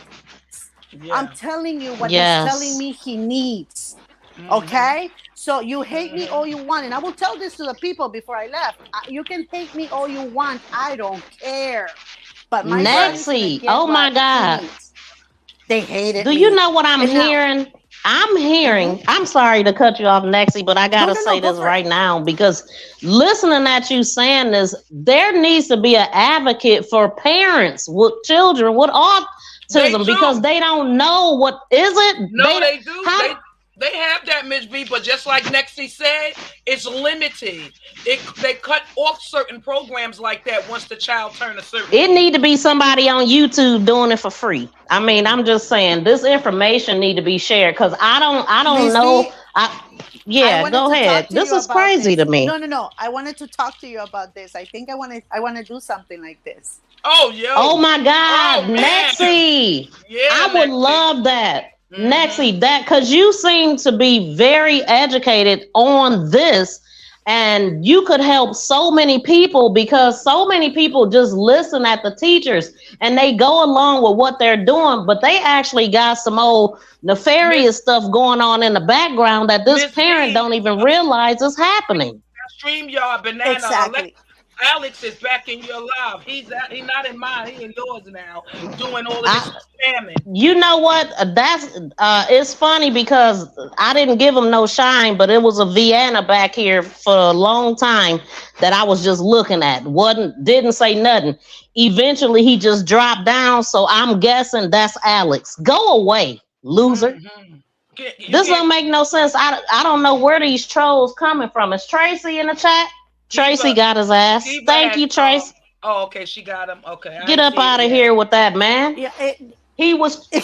I'm sorry. Go ahead, Nexie. We ain't giving him no shine. Like that. No. Whenever, Wait, let me tell you. Whenever you're talking about important things that they probably didn't think of, but they think it's important and you should have thought about it, that's when you get trolls. It do seem that way, don't it? It do. Every time they come, but I didn't let them disturb. I didn't say anything. That's what they want. They want you to stop your whole show and give them the shine. Back to what you were saying, Nexie. Yeah, no, there is advocates, right, for parents, like Sister Girl said. Yes, but let me tell you the difference between a regular parent speaking than an advocate is that an advocate has to literally go by the book. Yes. Now a parent like me can tell you, can keep it real, baby. No, exactly. No, listen. Yes, the school district has certain things, but you should do that. Blah blah blah. Do you know what that means? I had, like I said, I had to create like a small group of, support group, and a lot of the teachers from my son's school have been asking me, we're gonna set up something and you should go speak. You should go educate his parents, because a lot of times this is you. You should, And then I just said it. So this man, listen, I see this because I'm learning, listening at y'all. I'm not aware of this. Wow. Yeah, That's crazy. It is important. We have to bring awareness, because look, I understand that there's a threshold, okay? Like my son, they wanted to take away certain things. The ABA, I don't know if you had this, Sister Girl, with your grandson. ABA is when they come into your house and they work with you and him, and you guys learn different ways of motor they skills, call it mobile. behavior. They call it mobile response here where I live at. Oh, okay. No, mine is ABA, and they come, like I said, they come for 3 hours every day. As soon as he hits, he used to come home at 3:00, and then they will be here from 3:30 to 6:30, and then they will go and they will be working on motor skills, on how to write. They will read books. It was like a really. I was just about to say they even would take my grandson to the library for like 2 hours and bring him back home. Yeah, that's called actually respite for us. But here, for me, ABA is more like when they're younger. So he was younger. He was 5 then. Stuff. Yeah, he was 5 then. Yeah. And then so they come. So that is only given until the kid is 8 years old. And I'm thinking, when my son was doing this, I was like, wait a minute, he hasn't mastered any of the tasks that you guys had here. And so I went and I fought. I said, I need more time. I need more time. Well, the threshold is 8. I said, I don't care what the threshold is. My son hasn't achieved any of this. And until he does, you're not going to cut him. No. Right. And I will appeal. And sure enough, until he was 14 years old, they went all the way. They only gave me 2 more years. Yeah. They added another. Shout out to you, Nexie, for doing that, man. Fighting. And getting it. They stretch. You know what? I had my husband was as crazy as I am too. Oh, he will fight for our son, no matter what. He will fight and fight as well, because we were his voice. You know, we were the ones that had to advocate and say exactly what he needed. He was telling us, I need more motor skills. I need more behavior. You know, certain things that he was doing, even though he wasn't voicing it, he was asking us that he needed more help. So no, we have to do this. And the school district, one of his teachers, his psychologist, which I've known since he was 8 years old, he's like, we need to have you speak. You need to go out and talk to these parents, that they need to be more involved, that they need to be the ones, you know, speaking in behalf of their child, that they need to ask for more treatment, for more this. Yeah, because if the parents don't know, and it's not like the school going to tell them. You know, no. I didn't know none of this. They don't know, then they can't. They like you said earlier, the kid is gonna fall. They're gonna fall in the cracks of everything. Second, man, why would they give you? What would they give you, sister girl? I'm sorry to interrupt you. No, you're good. And Miss V, you as well. Why would I give you tools that are gonna make the spend more money? You know what? Why am I gonna tell you continue it on? Then the state or whatever is gonna spend more money. Why would I give you tools like that? No, we have to save budget, right? We have to save it. So they're not going to give you things that are not needed just because, but you can fight them and continue it. That's what I was getting ready to say. But they also can't tell you no, because like you hit them with I'm a taxpayer and I know that y'all, and if I'm telling you he needs this more of this, then you have to give it to him, because they can't say no. They have to extend it. They can't. But that's why I said that's good that you fought for your kid to make sure. But other parents that's not like you and don't know and not asking the right questions, the school not gonna tell them. You know, I think it'll be a great thing for you to have like maybe parent councils where y'all just talk about those things, and you can sit as the chair person on that council to help them parents that don't know to answer those questions for them. I'm in the city council. I go to every I know meeting. That's right. You see what Nexie everywhere. You see what? No, wait. I only voice. That was me. I used to be at the Board of Education meetings. I didn't miss none of those meetings. I'm getting all the information. Thank you. And I will ask questions when questions were needed pertaining to something. But otherwise, I will just listen and record. And take notes. I would take my little notes. Oh no, I recorded, even though I wasn't supposed to. I was like, I need it later, but I need to listen. Miss V, and I'm gonna say this because, and I don't want to offend anyone, okay, with what I'm about to say, but this is how we're seen, right? We're the minorities, okay? We need to fight. I'm Hispanic. You know what I mean? We're minorities. You guys know we need to fight for this. Our counterparts, and I'm not going to say anything more about that, they get all the benefits right away because of that. Because they're not minorities. The extensions too, without even asking. Yes. Yeah, we do have to fight all our life. All my life I had to fight. Oh my God. Color purple all over again. Right? All our life we had. All our life we had to fight.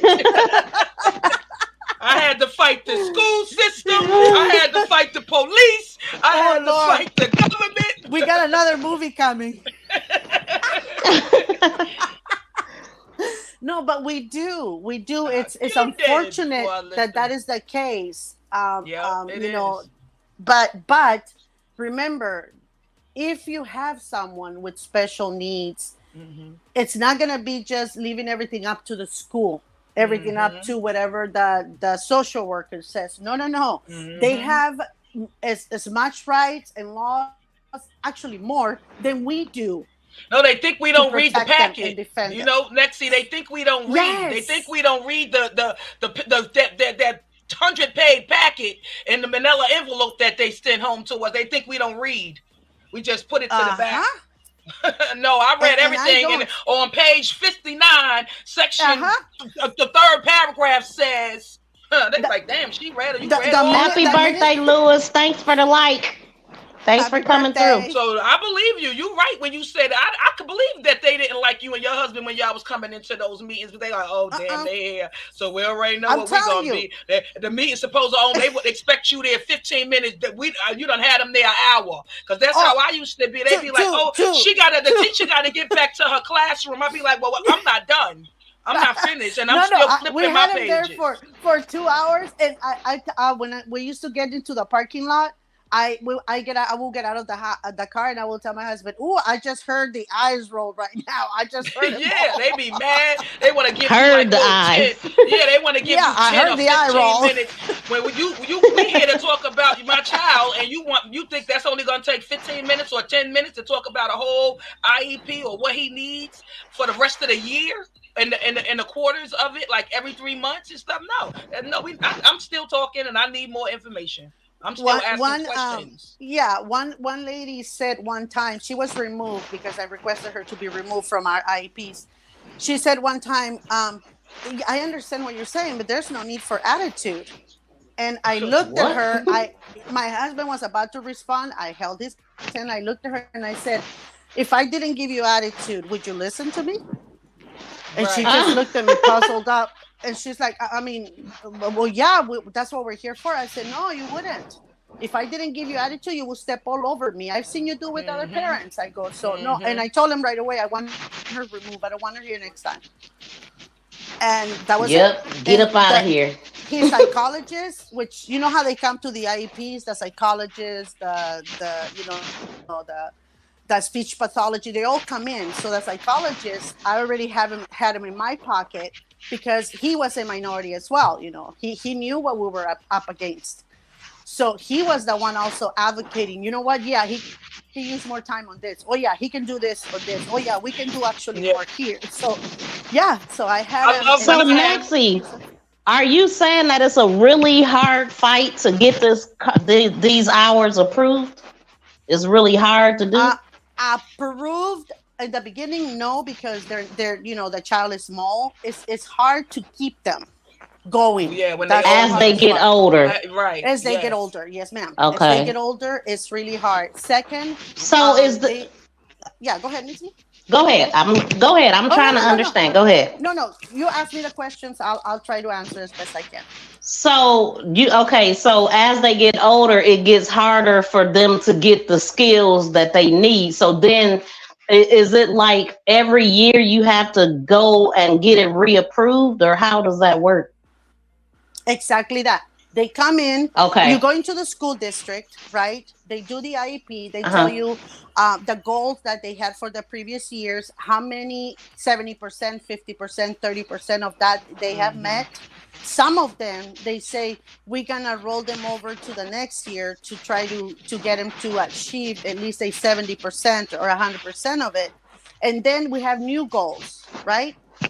So at the school level, you can fight certain things that the housework doesn't cover, that meaning the IPP doesn't cover.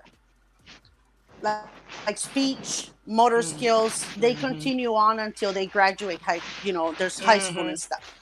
Because so what happens when they say they don't get any more, even though you still fighting for more, and they decide no more hours or whatever? What do they do after that? You can appeal. If they say, you know what, even in the appeal, it says, you know what, we don't have the budget for this anymore. And I mean, we're cutting everybody's hours. Then you go into your IPP and you say, hey, I want you guys to come in and pay for motor skills or speech pathology or whatever for my son. So then your fight begins with the other side of the spectrum. And having that good insurance also helps. So what if you don't win the appeal? I just said it. Having that good insurance, that helps too. Yeah, but if you don't win the appeal, you can always appeal again. They give you a certain time that you have to wait, but you cannot give up. That's what I'm trying to say. Okay. You will appeal. They will deny it. You're gonna get it. Yep. You get it. Yeah. You apply again. Let's say it tells you cannot reappeal until 6 months from now. I'm there on the 6-month mark, 2 hours after you turn light. Because what the thing is, Miss V, while you're waiting on appeal, they still have to give the child everything they need. Yes. So this process is only when they're in high school. After high school, that's it. Is that what we talking about? No. After high school, yes. After high school, you go into what is called the IPP setting, which is the one at home. That's when you get all so of that's the therapy. What I got to look forward to. Yes, no, not with my grandson, because actually his school that he's in, they moved. They have a high school now too. So when he graduate there, he'll be going to the high school. Yeah, and they stay there until here in my state is until they hit 22. Okay, see, yeah. They stay here. But wait, finish what you were saying, Nexie. You were saying that. So after they're done with high school, like my son is now we go into the IPP, which is the individual personal plan. I'm sorry, for home. Now this involves his disability insurance. This involves his treatments if he needs anything. This involves psychological treatment if he needs anything. So this involves everything that the school is not doing anymore. If you feel that your son needs more, therapy, more time with psychologists, they appoint you one.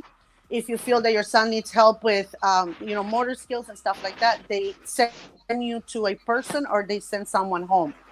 So there's programs too where he can go 2 to 3 times a week to, socialize with his friends. They take him on outings. So everything that the school is no longer providing, the state has to pick up. And they do this. Did I hear you up until 22? No. Yes. For the school. School. Oh, for the school. Yeah. And so this is a lifetime thing, though, yes, is what I'm. I was about to say that. After 22, the lifetime of care begins and ends and begins with the IPP, with the state. Now they pick up everything. Like here is called what is it called? Regional centers. That's what they're called here. Now, regional centers have everything you need for your son's prognosis, like psychologist, special ed, let's say motor skills, speech pathology. They have everything that the school is no longer providing. So if your son needs, a mental health treatment, they will appoint you to someone that comes to your house and does all those things. Because it's no longer in a school setting. It's a lifetime of fights. This right here it really has opened my eyes, because with the crime, and we know how many times we hear mental illness and stuff like this. All of this stuff that Nexie and Sister Girl doing for y'all kids, man. A lot of these people ain't, and there's so many of them out here wandering around, don't even know what's going on, man. This is what's happening in the world, and it's all created in my eyes. We ain't gonna go there, but I feel like it is, because all of a sudden it's a height in it and all of this kind of stuff. Yeah, they make and it it's really they call him the Hulk. It's really saddening to me, man. It really saddens me. So now I have to be more gentle when I think about mental illness, but at the same time, I mean, if you're an adult, you gotta get your help. But if you, this is sad. You see what young Riaz just said? He said he experienced. He said, I know from experience, my dad had to fight for my support growing. Yeah, because I remember him telling me that he's autistic. Man, that's crazy. Yeah, he did say that in a live before. Yeah, I remember him saying that. And Ms. V, this is what Sister Girl and I can relate on this one, is that, at the school setting, they have the teacher and 4 or 5 different aides. When they come home, right, Sister Girl, it's just us. It's just us. That's why you gotta have patience. You have to have patience. patient. That's where the patience really kick in. Yeah. Sister girl, I gotta tell you something. So one day the teacher tells me, right? Your son, he's so sweet. At the end of the day, and he sees me taking out the trash can, he helps me take the bag out. He helps me with the vacuum as he's waiting for the bus to come and pick him up. He helps me take care of the cleaning in the room. And then I looked at her and I said, then why do you send me that other guy home? I go, send me the one that helps me. The one that does That's chores. too funny. Why do you send me that other dude that doesn't want to do anything at all? Right. I gotta ask like 5 and 10 times and remind him, like, remember you said, I asked you to take that out, or I asked you to get that. He did his good deed before going to school. I never said that. I said that. No, Mom. I never said that, Mom. I never said that. Yes, you did. No, I didn't. Yeah. They have no filter. That's the funny thing. My grandson doesn't. That's have a beautiful thing. He says the first thing that comes out is that he thinks he says. and sometimes I'll be like, oh shit. My friend said one day, he looked at my friend coming in and he's like, I don't like you. I don't like Yeah, you. I'm telling you, Miss B, they be that blatant. And like, I have to tell him now, he's 12 now. So when we going somewhere, I'll go, okay, so we're going here. Listen, don't say anything about this. Like I have to kind of give him like a heads up. A pep talk. Because he will walk in and go, oh, it's stinking here. You smell that? Like my grandma told me, mommy. He's like, you smell that? Oh my God, why their house so dirty? Why you don't clean your house? They have no filter. Yeah, he said, they thinking it, I don't like her. I don't like you. I don't like you. Go away. My friend said, he's so rude. I said, no, sweetie, he's honest. Yes. Right. I get all the time about brutally honest. Yes. Yep. That's what I call it. Yeah. Brutal honesty. Well, look, y'all, I gotta get my butt to work. I'm fully dressed, just walking around. I gotta go to work, y'all. I wish I could hang out longer. 3.5 hours, Miss V. We did. Oh my God, sister! You know what? I did not know. Look, it's something weird going on with my StreamYard. I can't see the top of it, and I can't see how long we've been on or who watching. 3.5 hours. Girl, unbelievable. That's but how we needed this it. Was a good live. We needed it. Miss V, what you say, Nexie? Whenever you want to, sister girl, Miss V, whenever you guys want me, let me know. I'm up here. Oh yeah. That's good to know. We're going to start inviting you up. Yes, and thank you for coming up and sharing the information. You never know. On the replay, somebody will be watching. You'll be helping somebody that didn't know this, Thank you. Exactly. I know y'all enlightened me. Yeah, that's yes. So I'm glad that we had this conversation. Yeah, and thank you for having me. And sister girl, I'm gonna start following you. Yes, I'll be right there. I'm gonna start following you. And Miss V, think about something we can do with this. You are very, very skilled at that. Yeah, right. I will. Yeah, you talking about this topic in particular? Exactly, like a panel. Exactly. Yeah, we can do like a panel probably one day a week or something to talk about it. And bring informative awareness. The autistic. I know I learned a lot. That's autistic. Special needs. Okay. Special needs. Yes, ma'am. Okay. Yeah.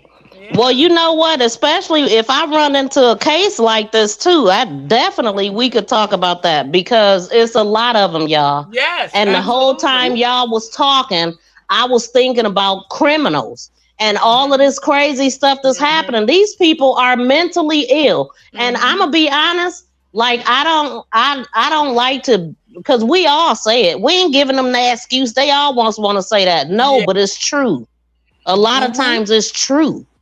It is. And this is crazy. So yeah, we needed this. We did. Yeah, and I thank you. Oh, and thank you again, Nexie, for my super sticker. And I noticed that you answered my question in the chat the other day. The Patricia and all that. I didn't even see that you had answered that.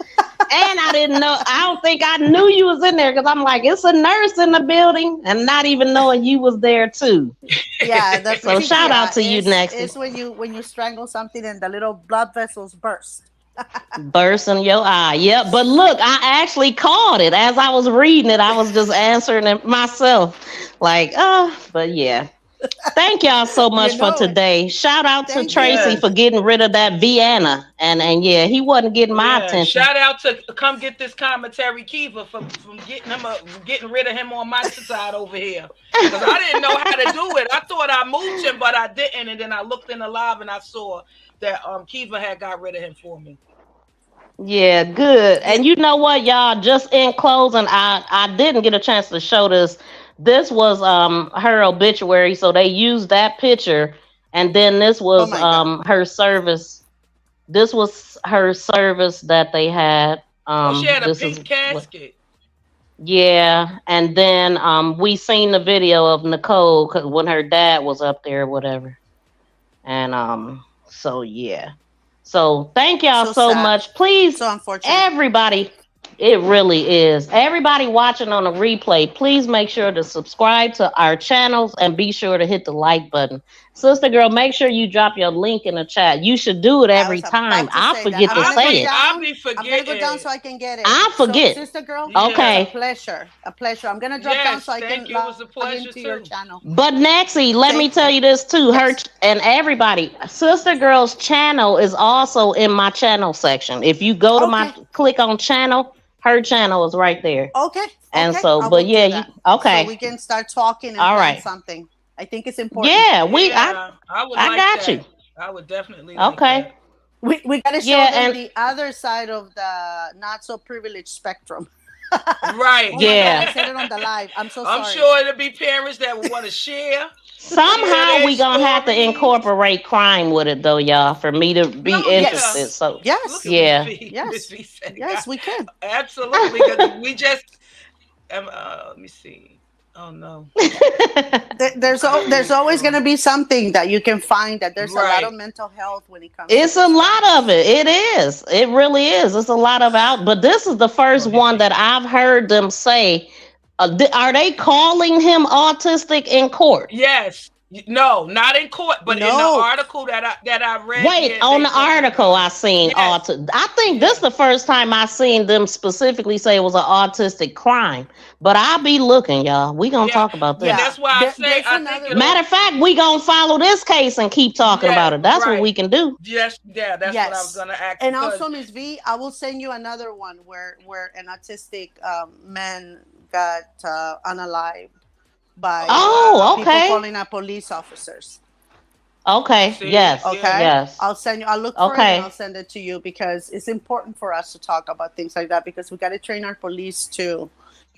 That's police really departments important. and sheriffs, everything. The more we talk about it, and this is what I've been telling people, the more awareness we bring to these things, the more changes will be made. Yeah. But we need to talk about it. We cannot stay silent anymore. The world is not there anymore.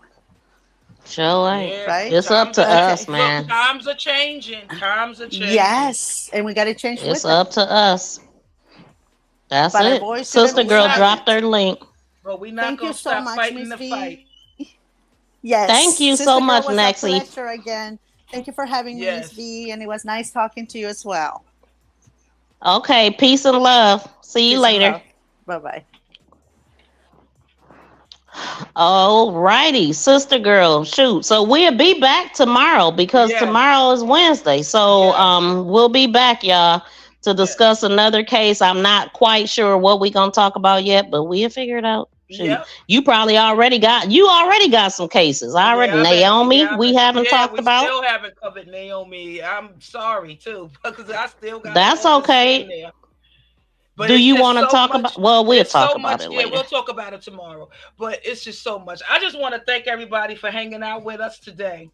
Because you could have been anywhere else, but you chose to come and hang out with us here today for almost 4 hours now.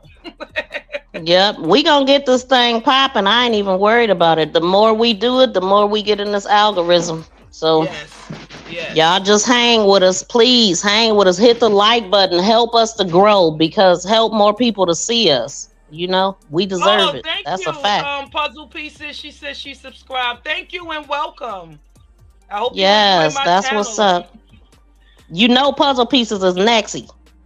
Oh, Oh, okay, that's Nexie. She just dropped down. Yep. Oh, okay. Yep. No, I didn't know. All right. Yeah, I kind of thought you didn't by the way you said that. So yeah.